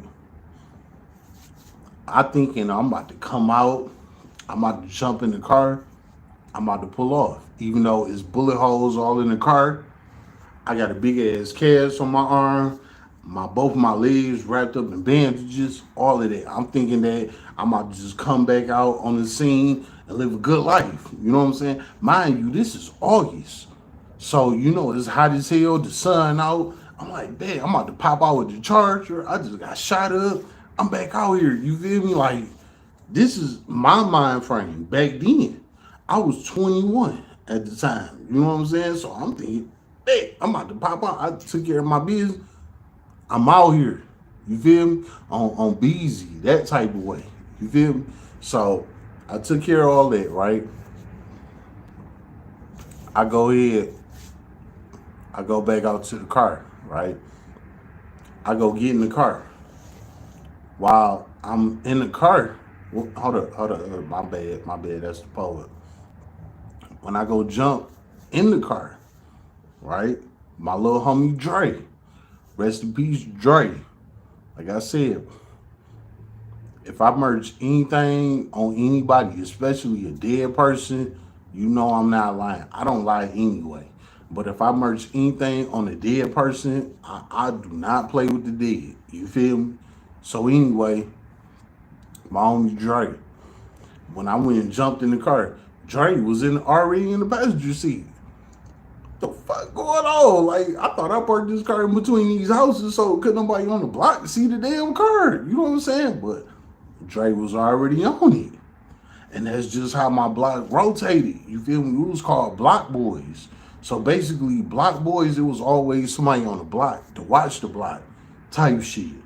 But the day that I pulled up, it wasn't nobody on the block. I thought I got away. But Dre was one of the guys that was a real block boy, and he watched the block. So he seen me pull up in this Charger, right? Boom, bagged that bitch up in the driveway. By the time I did what I needed to do and all that, and I came back and jumped in the car, Dre was in the passenger seat. Bitch, the fuck is you doing?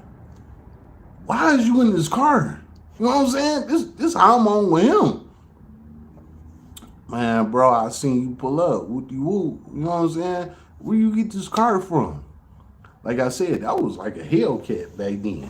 You feel me? So basically, he on some, bitch, where you get this Hellcat from? What type of time you on? You know what I'm saying? Even though it was the Hemi, but I'm just throwing it out there to y'all that don't know how the Hemis was back then. So he basically, on that type of time, he was like, bitch, where you get this Hellcat from? Type of shit. You feel me? I'm like, look, man, I robbed the nigga. You know what I'm saying? Just so happened, the nigga that I robbed, while I was over there, I was on the opposing side, the ops side. You feel me? I robbed the nigga in the ops hood. You feel me? And the ops was watching me doing it. So after I did it, they got on me. And I'm in the car right next to Dre. I'm showing him like, bitch, you see me all shot up, you see me fucked up. I'm done with this. Look, on my kids, on Dre, he already had my gun that I was using to rob niggas. Because he knew that I put that gun under the driver's seat. After I do what I do, I put that bitch under the driver's seat. So when he got in the car, when I was in the house washing up, he was already scouring through the car. You know what I'm saying? Seeing what I did. He know I got shot up in the car. Dre knew everything, man. Rest in peace, Dre. I wish my brody was here. Oh my God. I wish my brody was here. Like, on Beezy, I wish he was here, bro. On real nigga, you feel me? And he was younger than me. So if I was 21, 22, he was like 15 at that time. No lie. He was one of the youngest on the block. You feel me? So he already went through the car. Boom. He found the gun under the seat.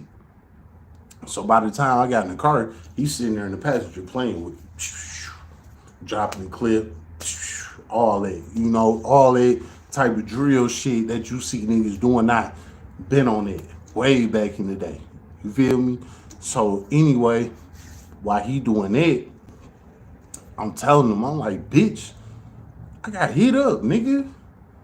I was on the east side on some wild shit. You know what I'm saying? Like, the shit that I was on, almost died.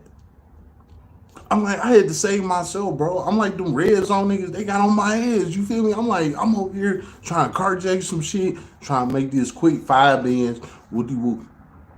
I'm sitting in the Charger with Lil Dre on the right of me. Rest in peace, Dre.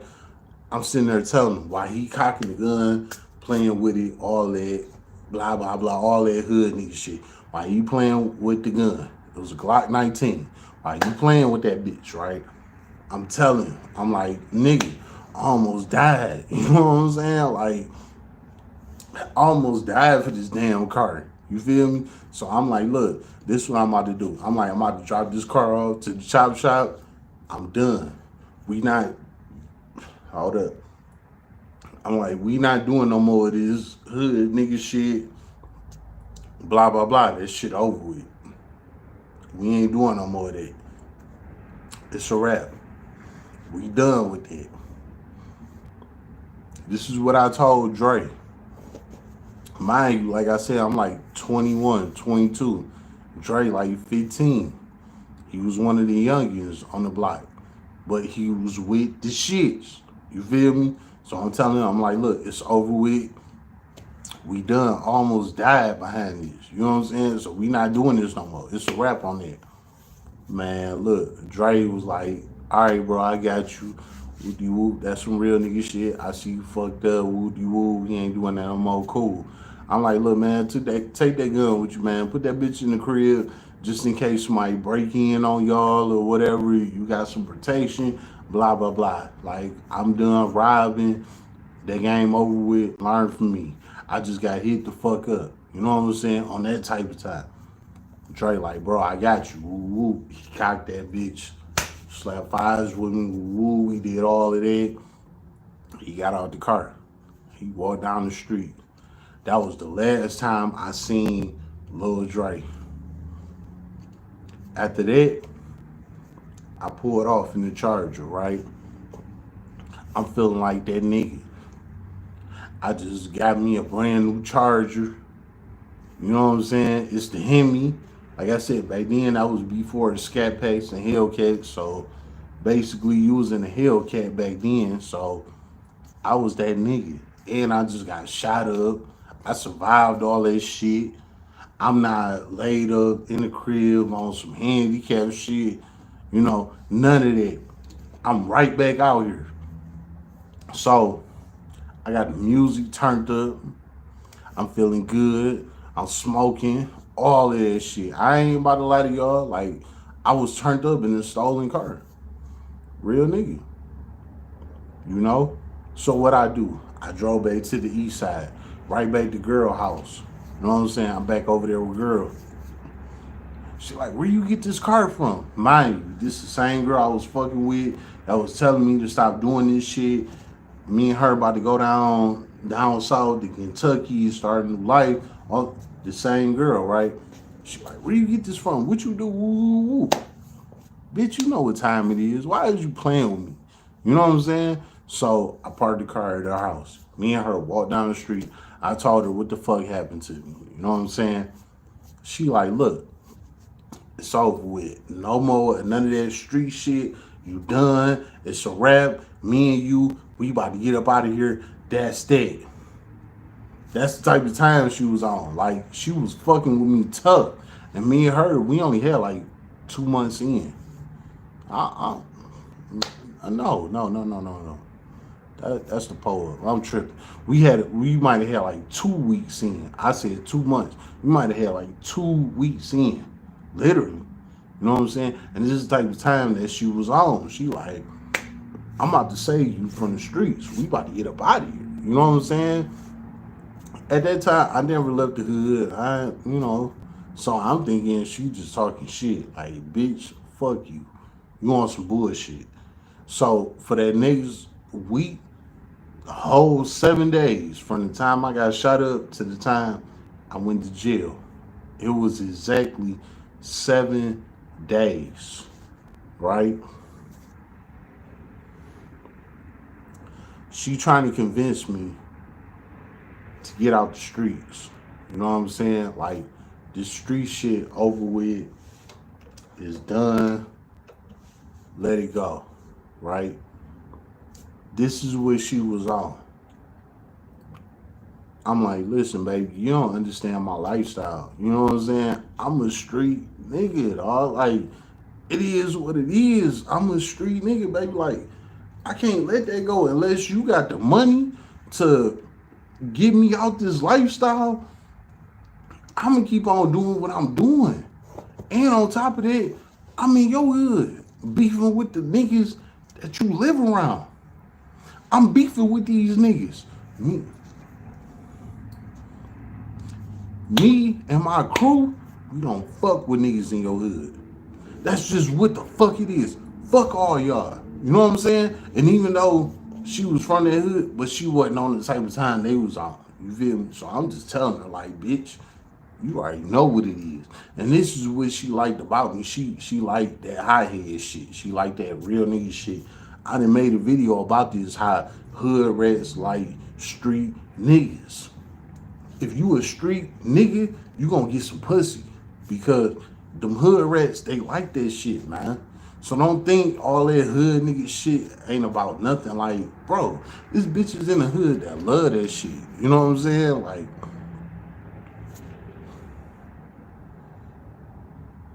that's just what it is. And she was one of them type of women that like that hood nigga shit, but she figured like, all right, it's time for us to get up out of here. So I got you. I'm about to get us up out of here. Even though I like that you a street nigga and you be on that woo woo, it's time for us to get up out of here. I was too deep in the game. Fuck what you talking about. That sound cool. I ain't never been in no damn Kentucky. And I'm not about to dip right now. You tweaking. You know what I'm saying? That's the poet. My bad.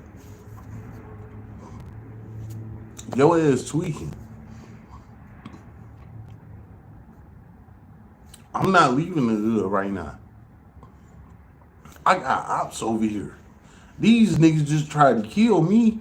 I gotta get them off first before we even leave this bitch. Like, what the fuck you talking about? You think I'm about to be on some scary shit and just dip up out of here with you? Nah, the ops, they gotta get dealt with. Them niggas just shot me up. You feel me? Like, and it wasn't like I robbed them. I robbed a whole nother nigga. And they was watching me. So I gotta get them off before at least we get up out of here. You feel me? That was my whole thought process at the time. But she like, fuck them. Let's just get up out of here. That wasn't me. At all. R2. Just ignore that shit.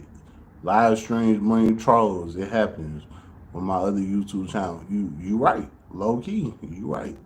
But I do respond. I just do let people know that I ain't no bot. You know what I'm saying? I really did this shit. I really lived that life for real. You know what I'm saying? So if somebody trying to speak against me, it's like, yo ass lame as hell, because I really did live that life. You know what I'm saying? Make a video about why you shouldn't live with a woman as a man. Reasons why, and why it be a headache. Would you like your perspectives? Low key, I made a video about that. You should never move in with a woman. I did that. You know what I'm saying? So go through my videos. I done made a video about why you should never move in with a woman. You know what I'm saying? But this live right here, this is on some real street shit. This don't got nothing to do with living with a woman, none of that. This is just a woman that called herself trying to take me out the hood, but I wasn't with that. You know what I'm saying? Because them niggas shot me up. I had to come back for them. You feel me? So, anyway, why that happened, right? I get out the hospital. I'm back in the streets. I got this motherfucking Charger in the hood. I'm that nigga. And I don't gotta lie. It's people on here that subscribe to my channel that know me. They know at that time that I had that car. It was an '09 Hemi Challenger. Damn, I was about to say Challenger. It was an '09 Hemi Charger back in 2011. So that was like the newest shit. You know what I'm saying? That was the newest shit. That was the Hellcat at the time. All of that. And that Charger might only have like 20,000 miles on it. You know what I'm saying? So if you was in the hood with the Hemi Charger back then with 20,000 miles, you was that nigga. Again, I stole it. You know what I'm saying? But I was the only nigga in the hood with that shit. So call it what you want. So yeah, I rode it around the hood, let everybody see it. This on Bees.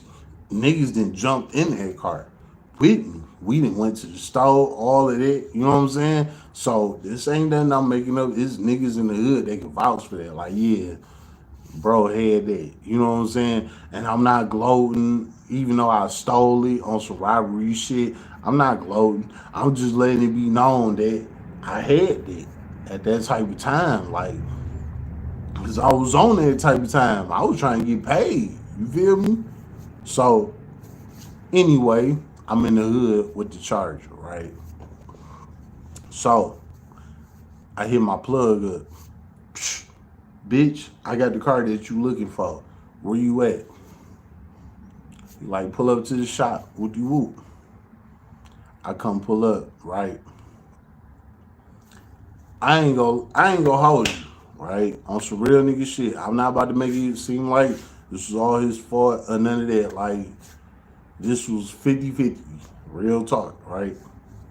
By the time I pulled up to his shop, the cops was just pulling off.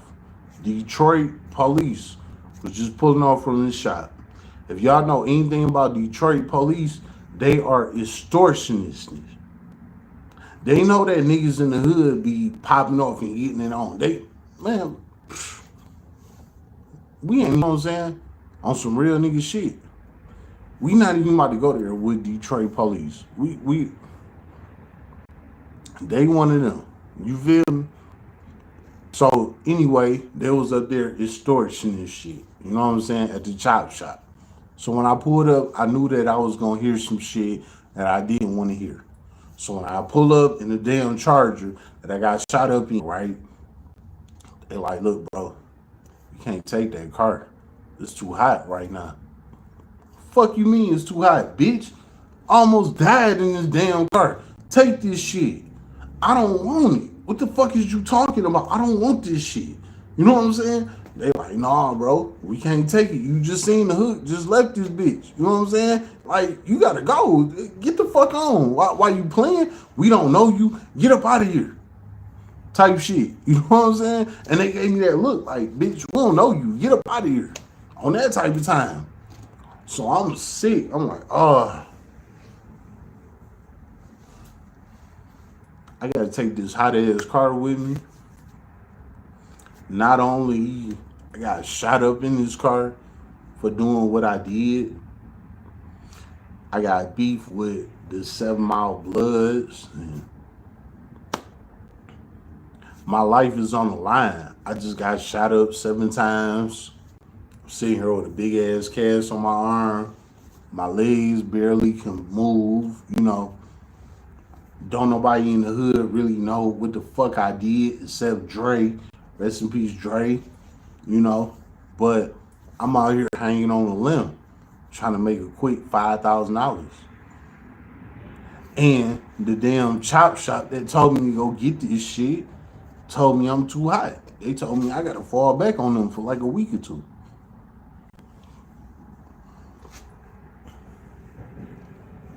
My feelings was hurt. You know what I'm saying? I didn't know how to feel at that point. My feelings was hurt. You know? So I drove off, right? Shot up, all that. You feel me? Didn't know what the fuck I was gonna do. So I went right back to girl house. The same girl that told me leave this shit alone, all that. I put right back on her, on that, in that chart. You know what I'm saying? She telling me to leave the car alone. Let's start over. Blah blah blah blah blah blah. I'm not hearing what she's saying. I'm still on that. These niggas just shot me up. Woo. I'm riding through the hood in that Charger. I just got shot up in. I'm riding through the hood looking for them. After I just told my little homie Dre on the west side that I'm done with it. But now I'm on the east side and I can't get rid of it. I can't get rid of this car. So nah, fuck y'all. I'm through the hood. Where y'all niggas at? I know it was one of y'all. So I'm riding through there. I'm questioning niggas, all that. I'm getting closer and closer, right, to who it was that shot me. In the middle of that, I pull up to a light, right? On 7 Mile and Van Dyke. When I pull up to that light, it was a cop. He had somebody flicked at that gas station to my left. So I'm pulling up to the light. And on my left hand side, the cop is in the gas station flicking somebody with their lights on, all this shit, right? I see all this. I pull up to the light. The light on 7 Mile and Van Dyke, that light long as fuck. I don't know why, but it is. Right? So while I'm sitting there at that light, I'm acting casual, like ain't nothing going on, right? The police that had my man's flicked at the gas station, they see my car. They see the bullet holes in the car, all this shit, right? So what they do? They turn off their lights, went around their car. So whatever car that was, hey, look, if you watching right now, I just saved your ass from a ticket. And you know that. You know what I'm saying? They turned their lights off. They went around their car, jumped out, came and jumped behind me, right? When they came and jumped behind me, I was like, damn. I already know they on my ass. You know what I'm saying? So they was literally right behind me. So as soon as the light turned green, I shot right past that bitch. I think the first street is like Stoddard or some shit like that. Shot down that bitch. All them streets over there is one-way streets. You know what I'm saying? I shot down the first one-way street that I could. They followed me. Boom. This was way before they straight up. Damn. This was way before they set up the speed bumps. You know what I'm saying? So I flew down that bit. Right now, all through Detroit, they got speed bumps everywhere. Back then, it wasn't no speed bumps. You know what I'm saying? So I flew through that bit. Right? Lost their ass. King David, 7 Mile and Van be hot as fuck. Bro, on Beezy, you know that. You know what I'm saying? So when I shot down that street, like I said, I think it was Stoddard. You feel me? Shot down that bitch, smoked their ass. Mind you, I'm in the Hemi.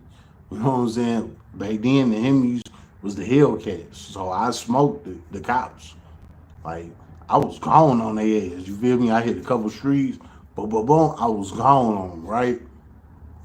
Lost their ass. Because I already knew they was on my ass because all them bullet holes and that damn cop car. And not only that, I committed that robbery right in that neighborhood just a couple of days ago. You know what I'm saying? So not only I committed that robbery, but I got shot up there. So not only it was a robbery committed at that Coney Island, but it was a shooting that happened at the same time. You feel me? So it was only the police business to get involved with a car that was shot up. It was only their business. You feel me? So when they got on the car, I left their ass. I took off. I was gone. I'm riding through the hood. I done got low on them, right? I'm like, damn, I gotta shake the hood because now they own me. You know what I'm saying? Type shit. So I hit a couple blocks. Mind you, all them blocks over there, they one ways. They one ways. They not two ways. They one ways. So you got to be careful what block you go down. You know what I'm saying? I found the one way, shot me back to 7 Mile.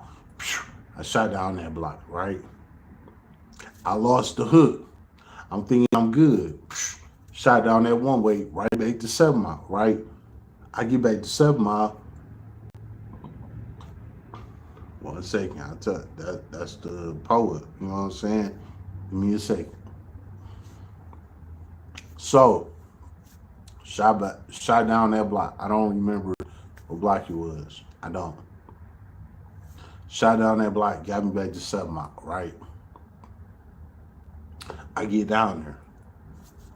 I'm about to shoot down 7 Mile. I pull down the block to 7 Mile. I'm about to shoot down 7 Mile, get back to the west side. That was my whole plan. No. As soon as I pull down that block, it hits this 7 Mile, this the block I'm coming out. As soon as I hit 7 Mile, the cops come out of everywhere. It's like 5 or 6 cops. Helicopter, all type of shit. They on my ass. I'm like, oh, no, this is like some set it off type shit. You feel me? I'm like, damn, they got me, you feel me? So I hang that right on 7 Mile, going back westbound, right? All the cop cars following me. 2 of the cop cars jumped in front of me. The other cop cars behind me. They pulled me over. They got me. There's nothing I could do, right? Got me. When I called myself scouring through the hood for the same niggas that shot me, the police got up with me before I could even get with them. This is why that hood shit don't mean nothing, man. The cops got with me before the same hood niggas that I went after could get with me. Don't look, right? Damn, my bad. My bad, hold up, my bad. So, them same hood niggas, and I'm talking about, they ain't no hoes or none of that. It was just that the cops caught up with me before they did, right? The cops caught up with me. It was over with. They circled me, all of that. They jumped in front of me. They jumped behind me, on the side of me. They made sure I couldn't go nowhere.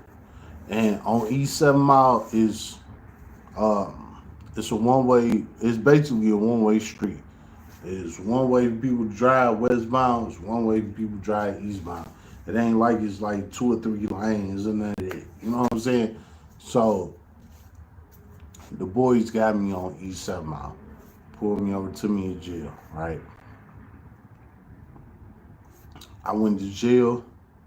This is literally 7 days later after I got shot up. Like I said, I'm riding through the hood looking for these niggas that shot me, all of that shit. You know what I'm saying? I'm through the hood looking for them because I know who it was that shot me. You know what I'm saying? But it wasn't no hope. You feel me? So I was just over there browsing for no reason. And I got caught up by Detroit police. So when they called me, they took me into custody. They got me. It was over with. They linked me to the robberies I did on the east side. All of that. They got me. Because they got me in a car that I just carjacked. And they had my DNA in that same car that I got shot up in. My blood was in that fucking car because I got shot up in that fucking car. So it wasn't no beating that. It wasn't none of that. So don't jump in my comments saying, oh, you could have beat that. Nigga, I told y'all from the beginning, them niggas shot me up in that car. So my DNA was in that car, bro. It's called ballistics. When the police come through and all of that, they got this thing called ballistics, which means they take little like Q-tip swabs and they swab every little piece. So wherever you was at, if it was a house, if it was a car, if it was on the street, if it was in your bedroom, no matter where it was, they got these little cotton swabs that they can swap your DNA from. Window ledges, all type of shit. This is how they could find out that it was you that did whatever the crime was. So they did the ballistics. All my DNA was in that car when the shooting happened. So it wasn't no getting around it. Like, yeah, you might have got away with the robbery, but them niggas shot you up in that car at that time. So yeah, it was you that fucking stole that car. You know what I'm saying? Like, even the witness said he couldn't point me out. None of that. I was masked up, all that. The witness got on the stand. He could not point me out. He like, look, I'm not trying to convict nobody or none of that. He was like, all I know was dog had brown eyes. He was like, dog had brown eyes. And they played it like he got these light brown eyes. It was him. Even though they knew it was me because they did all the ballistics. But their whole probable cause was I had the brown eyes that the victim said that I had, type shit. You know what I'm saying? So 7 days later, I got booked. I got booked for that same crime. But since they couldn't prove a lot of shit, a lot of elements that happened with the crew, well, damn, with the crew, they couldn't prove a lot of elements that happened with the crime. They had to give me the lowest bid that they could give me. You know what I'm saying? The victim couldn't identify me. They couldn't prove that I was the one that did it. None of that. Only proof that they had was my DNA in that car. And I was bandaged up when they pulled me over. That's all they have. Now, with that, they cannot prove that you are not the person that did what you did at the time, unless you tell on yourself, type shit. You know what I'm saying? I just kept it solid, so they really didn't have much on me. So they had to convict me because of the fact that my DNA was in the car. So I had to take that. Yeah, they got me for that. I can't do nothing with that. My DNA in the car, all of that, it's nothing I can do with it. You know what I'm saying? So I had to roll with it. That's how I got 4 years on the carjack. So if anybody thinking that I snitched or told anybody, for a carjacking to get 4 years, I didn't have no co-defendants. It was just exactly how I explained everything. They real life didn't have nothing on me. I just got pulled over in the car because I was lurking through the east side hood looking for these niggas that shot me.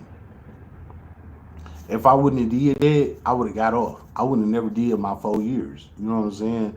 But I was on that hothead shit back then. So I was going to look for them. You know what I'm saying?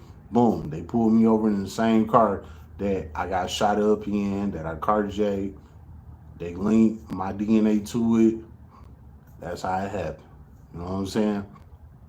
So be careful when you out here committing crimes because you can get away with some shit, but if you don't clean it up all the way 100%, man, they can bring you back to it. You know what I'm saying? And I'm not condoning nothing. I'm not trying to basically make you have a way to clean up your evidence or none of that. It's not worth it at the end of the day. I'm just here to let you know before you do it, don't do it. It's not worth your lifetime, man.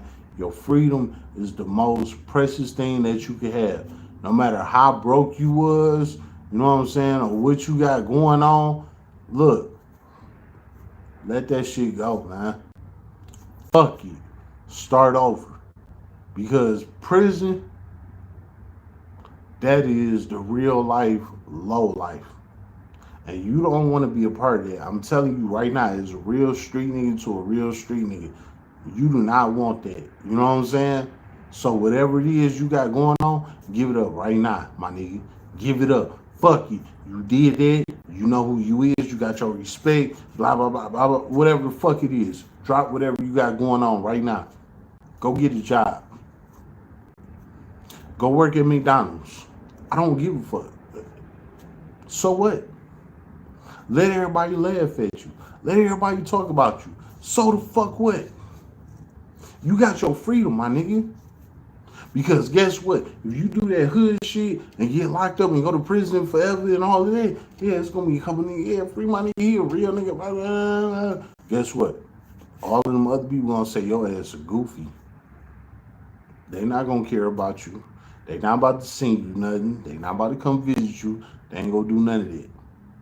So why go here and ruin your life for a bunch of people that really don't care what you doing out here?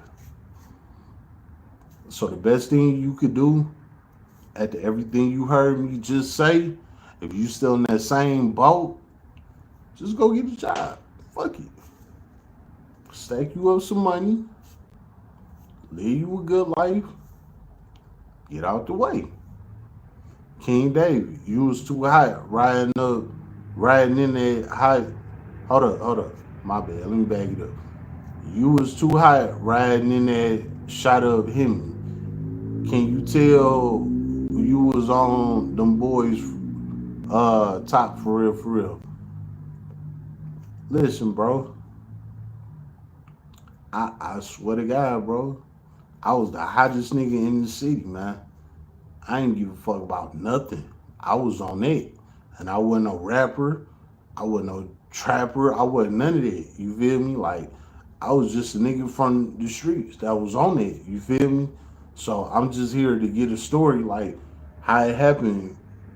Instead of coming from a rapper's perspective, you know, or an interviewer perspective, this coming from a street nigga perspective. Like, bro, I really was doing it for real. You know what I'm saying? And like I said, back then, that Hemi was a Hellcat back then. You know, so my whole goal was to get that car off, even though I had to get shot the fuck up for it and all of that. You know, but at the end of the day, his chop shop was hot as hell. I couldn't get that car off. You know what I'm saying? Like when I pulled up, the Detroit police was just pulling up. He told me that car was too hot. I couldn't give it to him. He didn't want it. He told me to sit on it for a couple of days. You know what I'm saying?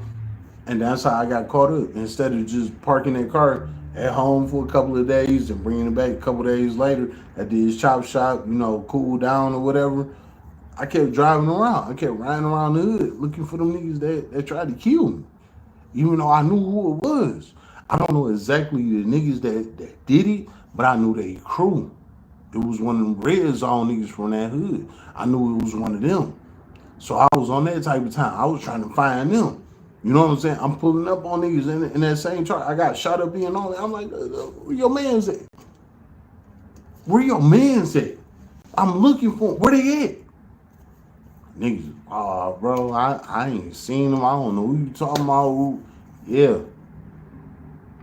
Tell them niggas I'm looking for them on that type of time. You feel me? And it just didn't happen. So in between the time of me waiting on the chop shop to get back active, I'm over there riding on the east side looking for the same niggas that fucking shot me, that tried to smoke me. You feel me? I was on that type of time back then. You know what I'm saying? This was back 14 years ago.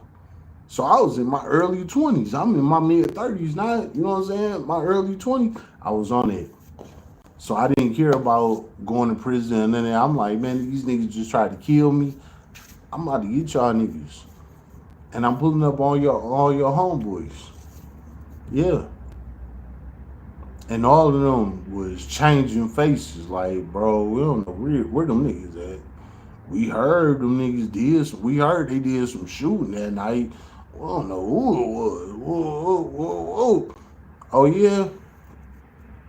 Bring them niggas to the light, cause I'm looking for them. And that was my message to all of them blood niggas in that red zone. And it never happened. So while I was still through there riding around looking for niggas in that same car I got shot up in that same hood, the police ended up getting me, type shit. You know what I'm saying? That's how that happened. You know, I went to prison right after that, and this is why I only had to do 4 years, because they couldn't convict me on a whole carjacking case. If they was able to convict me on that whole carjacking case, like if the victim would have said, yeah, it was him, he the one that did it, whoop, I would have been hit. But the victim couldn't do that because I was mashed up, all of it. You know what I'm saying? I just so happened to get shot up during the process. You feel me? That's the only reason why I got caught. Other than that, case dismissed. You feel me? But I got shot up. You know what I'm saying? So it was what it was. Even though I saved myself, I drove myself to the hospital, all of that. Yeah, I beat that case for the night. You know what I'm saying? But a week later, when it was all in the police data and all of that, or what happened at that place, of course they was on alert for that car. So when they seen the car shot up and all of that, boom, there you go get them. And that's what they did. So they was only able to get me for 4 years because they didn't catch me doing it. They just got my DNA in the car. So it's like it's a 50% chance that he did it, and it's a 50% chance that he didn't do it. So boom, this was the offer. 4 years. If you don't take this, your ass gonna go to trial. You're gonna get cooked. You know what I'm saying? Type of shit. So My daddy gave me a good lawyer. I ain't even gonna lie. I ain't gonna make it seem like it was me. You know, it was my daddy. I had a real nigga. My daddy was a real street nigga. You know what I'm saying? He came through. He made sure I had the right lawyer to beat my case. You feel me? So that's what it was. I had a good lawyer, beat my case. Well, not beat my case, but give me the less time I can get, which was 4 years. I did my 4 years. I learned a lot. And honestly, it was the realest time of my life. You know what I'm saying? I real life needed it. If it wasn't for that, I would have still been running wild until somebody killed me. You know what I'm saying? Type of shit. Sometimes things happen in your life for a reason. You know what? Fuck that. Everything happened in your life for a reason. Everything. You know what I'm saying? And this was one of them times where something happened in my life for a reason. You know what I'm saying? Man, I ain't even gonna lie. I'm glad that it did happen because if it didn't, I'd be dead by now. Because I was a hot boy. You and your crew not about to just shot me up and just think that all that shit just about to go down the drain. Like, nah, I'm coming for y'all. All of you niggas. You know what I'm saying? On Beezy. And that's exactly what happened. I was coming for all you niggas. On some West Side shit. Whatever you want to call it, whatever. I came for all you niggas. And guess what? Them same niggas that shot me up, because of course I got word on who they was. This the hood. You know what I'm saying? Them same niggas, they been ducking me for that whole week. Them same niggas ducked me for a whole week because they knew I was through that bitch. And the same car they shot me up in, all of that. Them niggas ducking me. Them niggas was in the crib. I'm riding around that bitch pulling up on their man. Hey, where your man's at? Where your man's at? I know who it was. Where he at? Where he at? I'm looking for both of them. Both of them niggas fired 9 shots. They tried to kill me. Where they at? Niggas like, bro, I don't know what you talking about. Ooh. And then you would hear about the red zone, like them niggas some real killers and all that. Don't look. The niggas put in they work. They put in they work. I'm not gonna lie. But me, I was one of them niggas that was over there on it. And I was the reason why them niggas shot me up. They was trying to get me out the way. Cause I was on it. And I wasn't even the east side nigga. I was west side nigga on their territory. Stepping on shit. You feel me? That type of time. Now again, I don't be on that now. You know what I'm saying? But I did that back then. You know what I'm saying? I was on all that back then. You know? Man, listen. I thank God that them niggas didn't tell me where them niggas was at. Cause I'd be in prison serving a light bit right now behind it. They didn't tell me. They kept on brushing me off. We don't know, ooh, blah, blah, blah, blah, blah, blah, blah, type shit. You feel me? And I just kept riding around looking for them. And the Detroit police caught me. I dipped on the Detroit police and everything. And they used their walkie-talkies and all that to find me. You know what I'm saying? And they did. It was well worth it because I was the hottest thing in the city at one point. You feel me? Like, I was not playing. I would come get you. And that's why niggas shot me up. Because niggas wanted me gone. Because I wasn't playing with niggas. You feel me? King Dave, God put you in the joint to save your life. That's 100 points on Beezy. He really did. I swear to God, he did on everything. You know what I'm saying? I would never take that. Like, you want to know something funny? When I did my time in prison, right? Now, you know I'm shot up. I got bandages on me. I got a cast on, all that, right? The hospital didn't put me on no medication. They said that I was good. They was like, hey, just take these antibiotics, you straight. Cool. So like I said, I'm right back on the street. You know what I'm saying? Like ain't nothing happened. But then boom, 7 days later, I go to prison, right? While I'm in there fighting my case and all that, they're like, hey nigga, fuck you. Because in jail, they don't care nothing about what you need or none of that. You know what I'm saying? They really don't care. At the time, they was giving me like a stress ball to squeeze my hand to make my finger close up and all that. They took that stress ball from me instantly. They gave it to me. I had it for like 2 weeks and they took it from me. This is jail for you. They make you think that they're there for you, but they really not. So I never really got a chance to close my finger 100%. But I can close it enough to knock your ass out.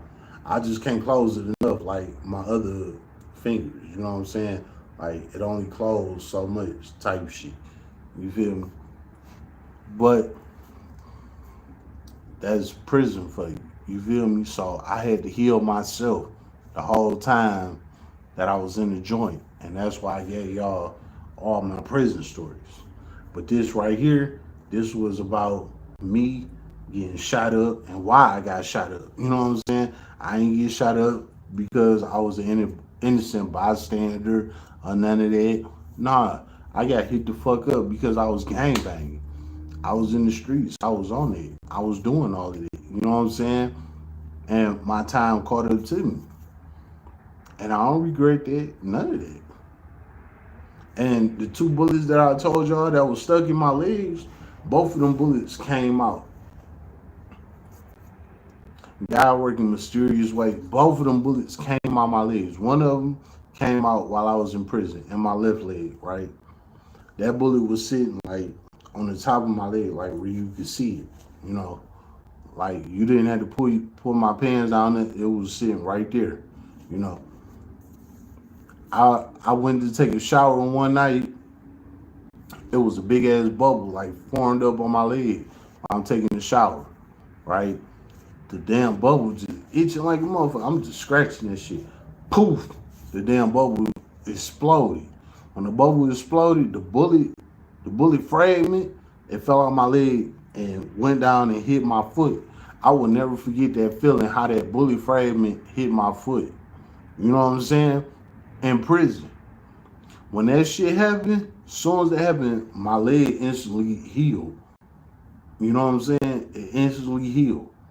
Mind you, the doctor said that I'm gonna die with these bullets in my leg, but that first one came out while I was in prison. Couple years later, I'm out now. I'm on the block with my homies, right? I go in the crib. We in there talking shit, doing our thing. My left leg, my right leg got the itching, right? I'm like, why the fuck is my right leg itching so bad? This bullet didn't sit on the top of my leg like the left one did. This one sat on the side. You know what I'm saying? Those was the two bullets that was stuck in my leg. The first one came out when I was in prison. The second one came out when I was with the homies on the block after I got out, right? And the second one got the itching like a motherfucker on the side of my leg. I'm just scratching like, what the fuck? I pulled my pants down, big ass bubble formed on my leg, just like the first one did years prior. You know what I'm saying? Poof! The damn bubble popped. That bubble, damn. That bullet fell out my leg, hit the ground. Right? While I was in the bathroom. I came out, I showed my homie. I'm like, bro, that bullet just came out my leg. Woo woo. They like, nigga, what the fuck? What type of shit you got going on? Woo woo. I'm like, bro, I don't know what the fuck it is. Both of them bullets that the doctor told me that I was gonna die with, both of them came out my legs on their own, on some natural shit. So I don't have no bullets in my body, none of that. My body didn't heal, all of that. I have one of the healthiest bodies in the world. Swear to God, I really do. I really do. I'm not just here trying to get no likes and clicks. This is the honest truth. I really have one of the healthiest bodies in the world. If it's something bad that went through my body kicked that shit out instantly. If I gotta piss it out, if I gotta shit it out, whatever. My body get rid of it, especially like alcohol. My body do not like alcohol. And y'all know my channel is called Roll Up a Poet. When you see me drinking, man, listen, I piss that shit out instantly. You know what I'm saying? Like, I might be looking good on here, taking shots and drinking and talking shit to y'all, but soon as this shit over with, I'm in the bathroom. All this shit gotta go. Like, that's how my system works. Like, my system don't hold on to nothing. Honestly, I gotta piss like a motherfucker right now. Honestly, you feel me, on some real nigga shit. But I'm giving y'all the commentary before I end this shit because I just so happen to be one of the ones that have a real healthy body. You know what I'm saying? So what I'm telling y'all right now is don't get involved in this street shit. I just so happen to be one of the guys that made it out, and I have a healthy body that repaired itself real quickly. Everybody's body don't work like mine. So please don't think that you can get out here on some Terminator shit in the hood and it's gonna work out for you like it did for me. We two different people. It just so happened to happen for me and I made it out. You know what I'm saying? And I want y'all to understand, like, that shit is not no game. This is not Fortnite. This ain't Roblox. This ain't Call of Duty. This ain't none of that. This is real fucking life. You know what I'm saying? And that one wrong decision can cost you. And it almost costed me. But guys said, guess what? It ain't your time, my nigga. And that's 100. It wasn't my time. You know what I'm saying? That's just all there's to it. It just wasn't my time. Because I got shot 7 times. 7. 1, 2, 3, 4, 5, 6, 7. I got hit with 7 bullets at one time. This wasn't no 2 or 3 times this happened. This wasn't tomorrow, the next week. This was all in the same setting. And they really fired 9 shots, but only 7 of them hit me. Even though that's a lot, you feel me? But the 7 that hit me didn't paralyze me or kill me. You know what I'm saying? So hopefully y'all learn something from this, man. Like, get out them streets, bro. Just get out the street. There's nothing there, man. I'm 35 now. I did that. I did all, man, I did all that. I did all that. What more do I have to explain to y'all to understand that I did all that? I did all that.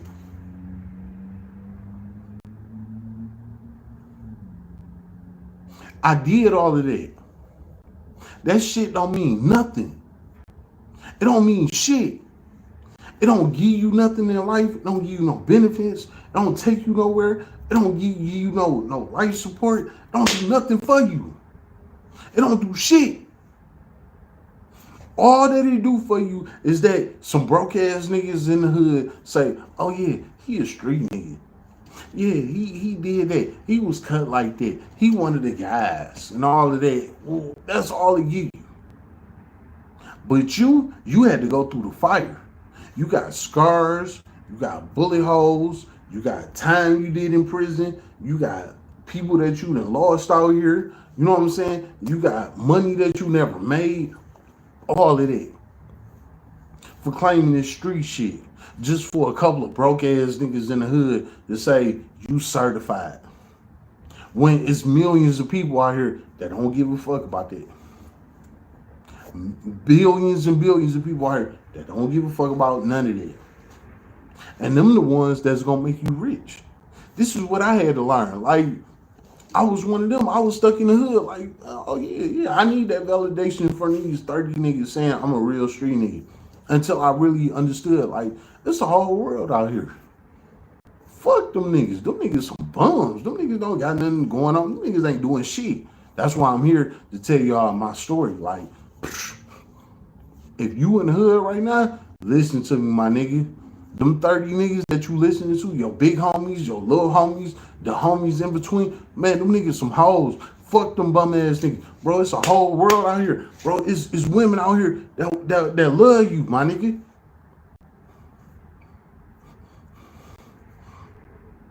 Y'all gonna make me get to tearing up out here on some real nigga shit. You feel me? King Dave, a lot of young niggas really don't be about it. They just be trying to fit in instead of being themselves. That's 100. On Beezy, look. I swear to God, y'all see tears coming down, just know it's real nigga shit, man. Cause King Dave just said some real nigga shit, man. The niggas in the hood, they just try and prove to everybody that they cut like that, man. And they try and prove it to a bunch of broke ass niggas that don't got nothing going on. They can't do nothing for them, man. That's just how the hood work, man. So if anybody in the hood that's stuck in the hood right now, man, listen to this right now, bro. Your life ain't worth it, bro. You got too much for you. You can do a whole lot of other things. Fuck them broke ass bummy. Fuck them, your big homie, your little homie, the homie in between, the homie. Man, fuck them niggas, dog. Them niggas broke, them niggas gay, and them niggas waiting on you to do something just so they can hate on you. And if you do something for the hood to get you killed, all they gonna say is rest in peace. Yeah, he was a real street nigga and all of that. Man, listen, in 30 days they gonna forget about you, bro. You gonna be dead and gone. They ain't gonna get no fuck about you. That's just real nigga shit. You feel me? So hopefully this something that touched y'all and told you, like, that hood shit, yeah, it's cool for the moment, but man, don't get too far into it, bro, because you will lose yourself, man. And I'm one of them that did it, man. I just so happened to make it. I just so happened to be here to tell you the story. I was supposed to been dead 15 years ago. I was supposed to be one of them niggas everybody smoking on and all that. I was supposed to be one of them too. But I just so happened to make it. You know what I'm saying? I made it out this shit. This is why I come with the commentary that I come with. That's why I tell you, get your blunts roll and your drink poured. I'm not saying this for some funny shit to be fun. I'm telling you this because I'm telling you, whatever it is that you like to do it right now. While I'm giving you the story that I'm giving you. Because what I'm giving you is some real street shit. And this is not what you want. And that blunt roll and that drink poured, it can save your life, man. It can save your fucking life, bro.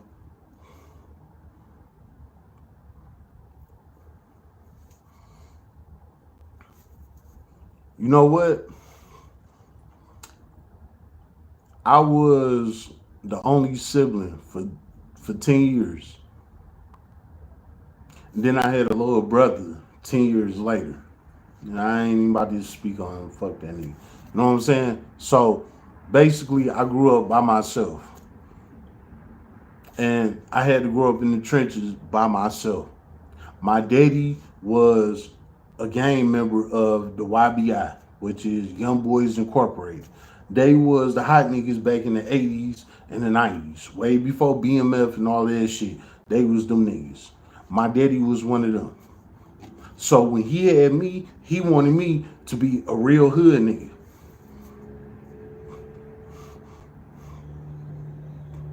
Y'all think I'm playing. You know what I'm saying?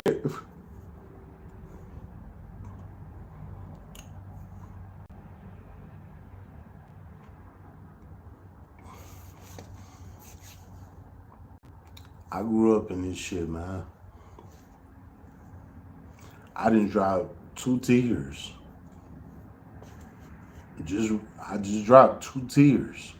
And them real. These ain't no crocodile tears. These real nigga tears. You feel me?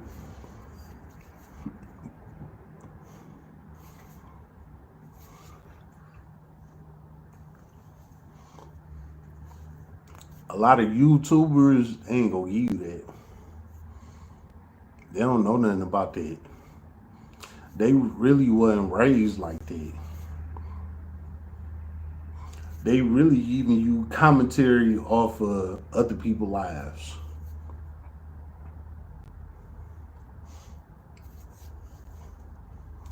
But me, I really did it. I grew up on West Warren. I grew up on 7 Mile. because my daddy was from West Warren. I grew up over there.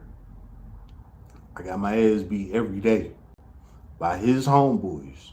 He dropped me off when he went to work. Him and my mom went to work. He dropped me off over there. I got beat up by them every day. I had to learn how to fight off of them every day.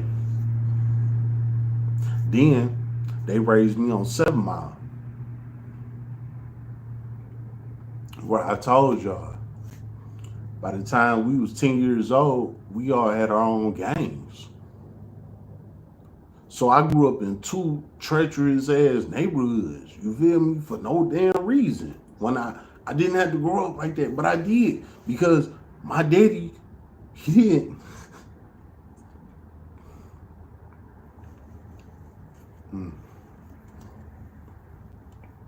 My daddy, he ain't want me to be soft. My brother, which is 10 years younger than me, my mama and my daddy, they didn't raise him nothing like me. Because they didn't want him to be like me. They did not want him to grow up and be like me and die in the streets. Even though my daddy raised me to be like that. That was 10 years earlier. Because his whole thing was, nigga, I grew up like this. So you not about to be no bitch, nigga. You about to get out here on the grind. You about to learn how to fight. You about to learn how to protect yourself. You about to learn how to get some money. Woody woo. Right? I came out. I was wilding. 10 years later, my brother born. My mom and my daddy didn't want him growing up like me because they seen the type of road that I went down. So they didn't want him to be like me. So they raised him nothing like me. Nothing. I used to stand up to my daddy every day. Like, nigga, you soft. You let him get away with that shit when you know damn well you would have fucked me up for that same shit that he doing. You know what my daddy used to say to me? He used to point me right in my forehead. Mind your business. Get the fuck out of grown folks' business. And I used to tell him, nigga, you soft. I used to tell this to my daddy. Like, you soft. You letting this nigga grow up on this type of time? When you raised me to be on some other shit, and you gonna let him grow up and be a soft ass bitch nigga because you don't want him growing up like me? What the fuck you on? Look.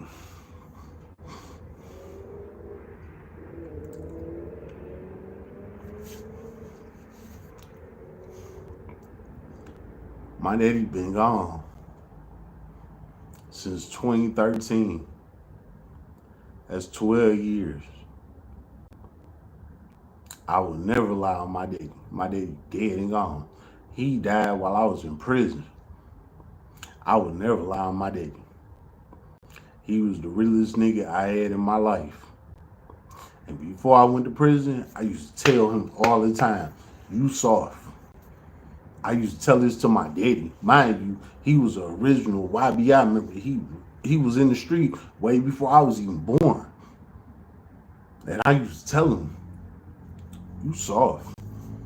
You let mama raise this nigga. You let mama, portray a different role for him so that he don't grow up like how we did. You soft. Rest in peace, my daddy. My daddy, cornbread. Rest in peace, cornbread. You know what I'm saying? I don't got to put his government out there. Rest in peace, cornbread. You feel me? That was his nickname in the street. Rest in peace, cornbread. I used to tell him that all the time. Nigga, you soft.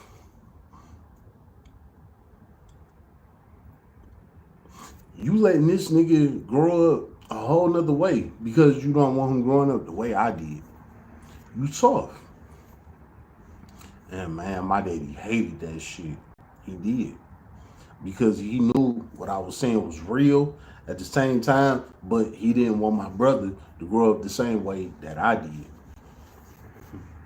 You know what I'm saying? So, to all the youngins in the streets that think that this shit sweet or think that shit cool, man, look.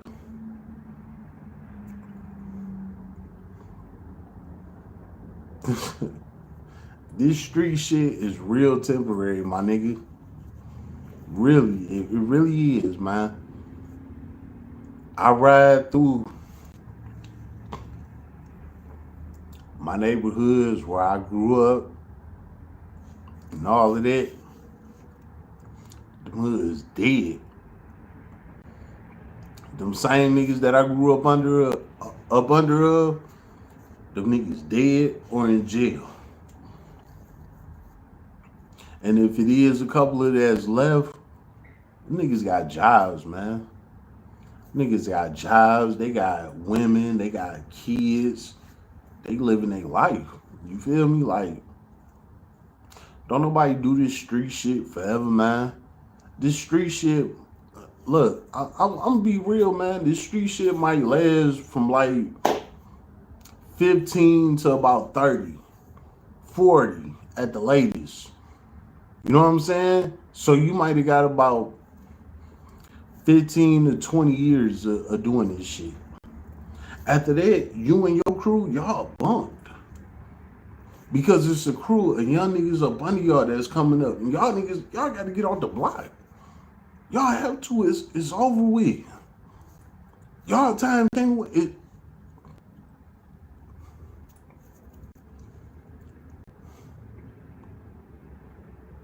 So the street shit don't last forever, man.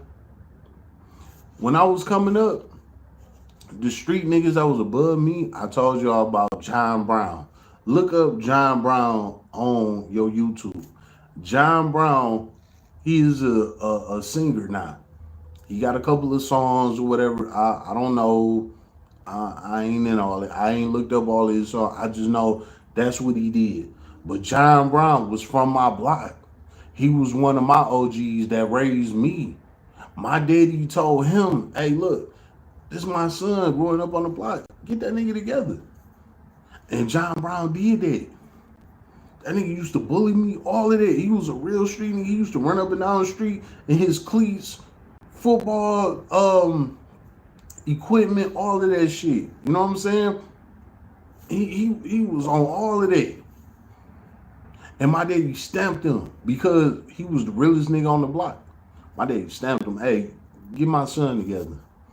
And so not only I was getting whooped on West Warren, but when I come to 7 Mile, I got to get whooped on by John Brown too. This is how my daddy raised me. It wasn't no clocking, none of that. It was on go, 24/7. You feel me? So after I get whooped on West Warren while they at work, and when he come pick me up from work, boom, take me back home to 7 Mile. Now I'm getting whooped on the block by John Brown and his guys. You know what I'm saying? So I had to learn how to defend myself at a young age. Like, I real life grew up in that shit. You know what I'm saying? So with John Brown being on the type of time he was on, he was with it. And he used to fuck me up every day. He'd take my bike from me. He'd beat my ass, all of that. And my daddy let everything happen. My daddy knew what was going on because he set it up. You feel me? So I just had to learn how to defend myself at a young age. You know what I'm saying? And now John Brown, he is a singer. This nigga live out in Cali. He a whole singer living out in Cali. You wouldn't even believe that he was a whole enforcer 20 years ago. You would have never believed it. You could look him up on YouTube right now, look at his songs and be like, damn, John Brown, he a singer out in Cali. He living good. You know what I'm saying? You would never, man, please. That nigga, I did a video about him. So if you don't believe me, go look at one of my videos. I did that video about him like 2 or 3 months ago. John Brown was a real street nigga. Real talk. You feel me? So this is the type of shit that I had to grow up on. Because my daddy wasn't having it. He didn't want no soft nigga as no son. And I was the firstborn. Remember that. And my daddy was a YBI member. My mama was a bookworm that stayed in the house. You know, when they say opposites attract, there you go. My daddy been on my mama head since they was kids. And he finally got her one day. That was his piece. You know what I'm saying? So from all the shit that he was doing in the streets, my mama was his piece. She was his piece. And he made it his business to make that his woman.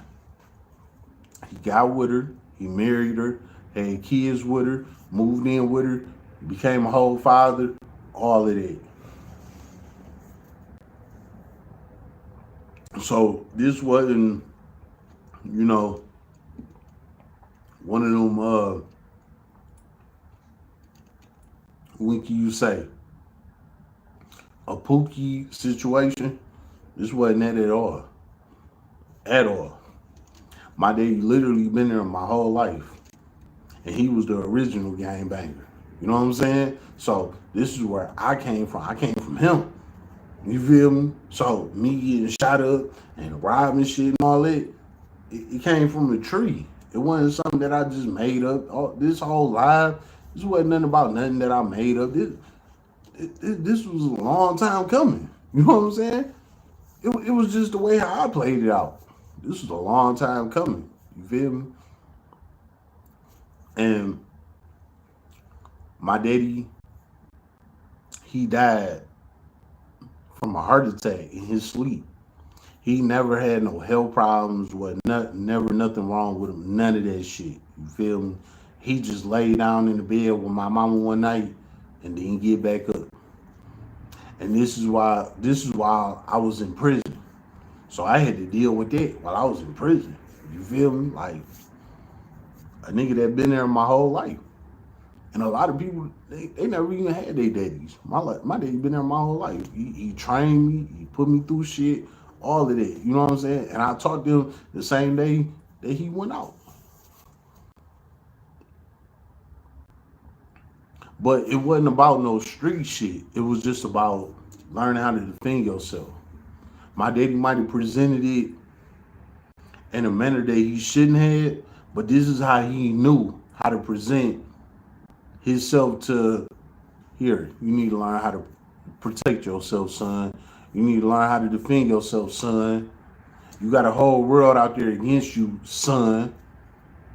So this is the type of training I'm gonna put you through, son. And I salute that 100%. 100%. I don't regret anything that happened to me. Nothing. You feel me? Like, not a motherfucking thing. And when I got shot up and all of this shit, guess what? He was there.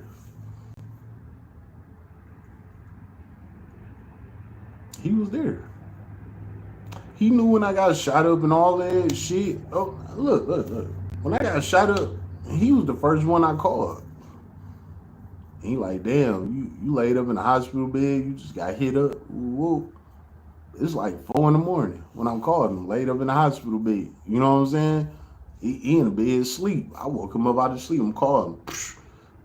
I just got shot up. You know what I'm saying? He wake up. What are you talking about, man? I was on some bullshit, daddy. You know? I got shot 7 times on some bullshit. He like, what the fuck? Bang the line on me real quick. Nigga pulled right up to the hospital. He looking at me laying there on the damn bed, shot up and all that. He like, when you gonna learn? You know what I'm saying? He like, I raised you to a caliber to defend yourself, but now you taking that shit to another level. When you gonna learn?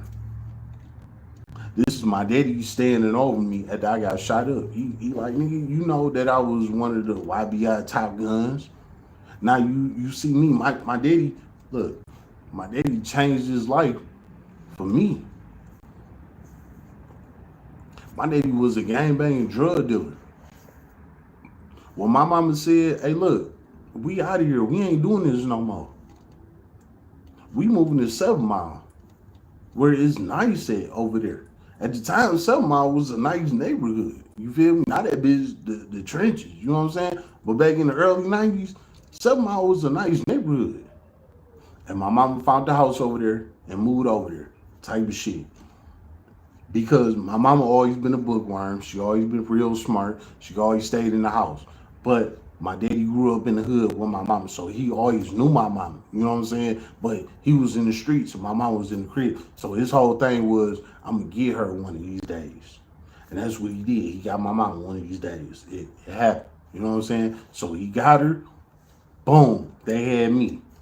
My mama like, look, we lived over here. We lived a roach life. We lived poverty. We did all that. Our son not about to go through that. So she found a house on 7 Mile. And at that time, 7 Mile was nice. You know what I'm saying? She found a house over there, moved over there. Figured that that was like the suburbs of Detroit at the time. You know what I'm saying? This is how fucked up Detroit is because she thought 7 Mile was the suburbs at the time. You feel me? She found a house over there, moved over there, just left. While my daddy in the hood with the street niggas on the YBI tip. She moved to 7 Mile, me and her on 7 Mile. She tell my daddy, look, get your life right, you can move in with us. My daddy really wasn't with it. You know what I'm saying? But he didn't want to leave me out here. So guess what? My daddy gave that shit up. To be a house nigga, whatever you want to call it. My daddy gave that up to come home. And he did. When he came home, he left the drugs alone. And he got a job as a bus driver for the city. And before y'all go there, the bus drivers, they make a lot of money. You know what I'm saying? He found the lane that he liked that was legit. And he took that shit serious to be there for me. So every night when he'd get off, guess where he was at? He was at home with us. Every morning he woke up, guess where he was at? He was at home with us. Me, my mama, and him. And he was the most heterosexual male on earth. He did not play. He kept my mama in check, and he taught me at the same time. You feel me? So he gave the streets up for me to have a better life. Even though he still raised me in the streets because he wanted me to be able to defend myself and things like that. But my daddy gave that shit up. You know what I'm saying? Because it comes a point in time when you just gotta get that shit up. That shit don't last forever. You know what I'm saying? And with him, it was forever with him. But it real life took for me to be born. And for my mama to say, hey, look, it's a wrap on this. You know what I'm saying? And then he had to wake up and say, hey, you know what? I got a son. I gotta let that go. I gotta let that go.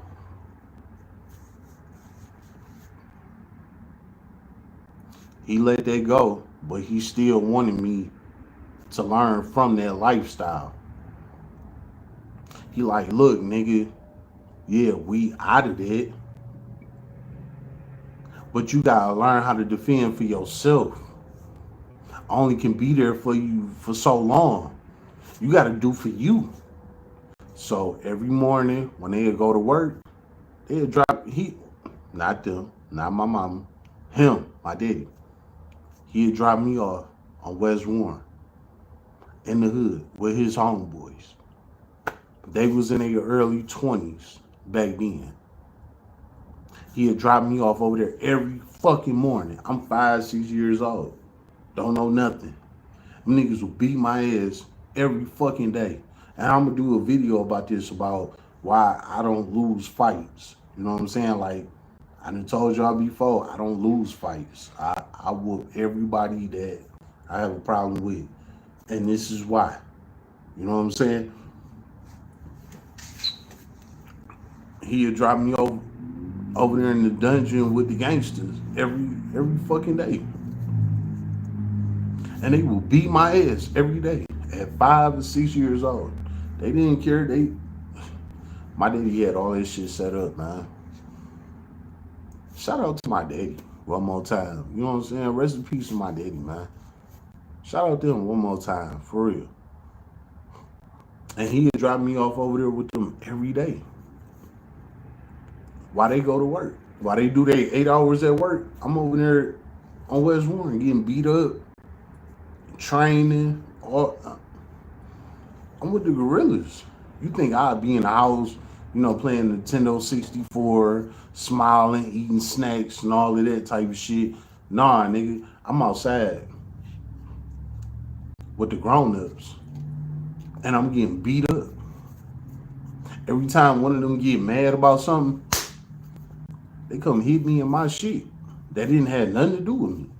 That was just hood politicking. You know what I'm saying? And I went through this every day until I learned how to defend for myself. When I would see one of them niggas coming at me, I blocked it, hold up, and be ready to defend for myself. When that type of time started happening, my daddy stopped dropping me off over there. He like, all right, you know how to defend for yourself. Now you could do for you. That went on for like almost 2 years. You know what I'm saying? Some of the craziest time of my life. But my daddy made sure that I made it through that shit. You feel me? And then when I got like 15, 16, I had all these fights under my belt. I thought I was that nigga. I started stepping to my daddy. What you gonna do? You know I'm that nigga out here. You know what it is. My daddy hit me right in my shit. Wake me back up. You getting beside yourself. You might have whooped a couple of niggas in the hood or whatever, but you ain't never above your father. You feel me? So my daddy always been there. You know what I'm saying? He always had a nigga back. But it was just times when I just took that street shit in and it was like, hey, look, I'm gonna move my own way. I'm gonna do my own thing. And that's what I was doing. I was doing my own thing, And even though he would try to tell me like, hey, get out the way. This ain't for you. Them ain't your homies. Stop doing that. Stop doing this. But by that point in time, I'm like, hey, fuck you. I'm grown. I'm gonna do what the fuck I wanna do.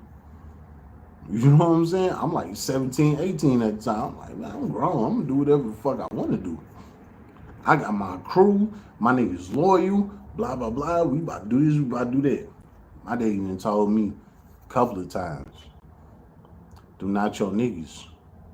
Them niggas don't care about you. Them niggas gonna let you die out here, type shit. You know what I'm saying? And I used to look at my daddy like, nigga, you a hating ass nigga. You just mad because I grew up and I got a crew that's rolling with me and we are real niggas and we are doing our own thing. But by this time, my daddy was well out the game. So I'm just looking at him like he a old head that's mad because him and his crew didn't make it. But he real life was giving me some real nigga game. After he done did all of the hood shit with me, now I'm older and now he like, hey, look, yeah, you did all that hood shit, but guess what? Them niggas not your friends. Them niggas about to let you die out here while you playing. You know what I'm saying? And my daddy, the funny thing is, my daddy and one of my homeboys, my home Flash, his daddy, his daddy's name Bob, my daddy named Cornbread. Cornbread and Bob, they used to sit on the block on the porch together every day, and they used to watch me and my crew be on the block. It'd be 30 of us on the block all day. My daddy and Flash daddy, they'd be on the block having their drinks, talking shit, watching us on the block every day. No lie. And I used to tell my daddy, like, man, you a hater. You just mad because me and my crew, we doing our thing. You and your crew, y'all niggas fell off. You know what I'm saying? But he real life was telling me the real, like, nigga, this shit don't last forever. This shit is very temporary. You know what I'm saying? Like, have fun with it right now because it don't last forever. And he was showing me that by moving into a better environment, getting him a job, getting out the streets, and being done with that shit. But when I was young, I didn't look at it like that. That's why I was out here doing what I was doing, and I got shot the fuck up, and I went to prison. And while I'm in prison, he behind the walls. I told you. And it wasn't nothing I could do about it. I just had to soak that shit up because My whole life, he was there for me to teach me to defend myself, but not to kill myself. I had to learn the long and the hard way. It is what it is, man. It's been another live stream of Roll Up a Poet. So get your blunts rolled and your drink poured.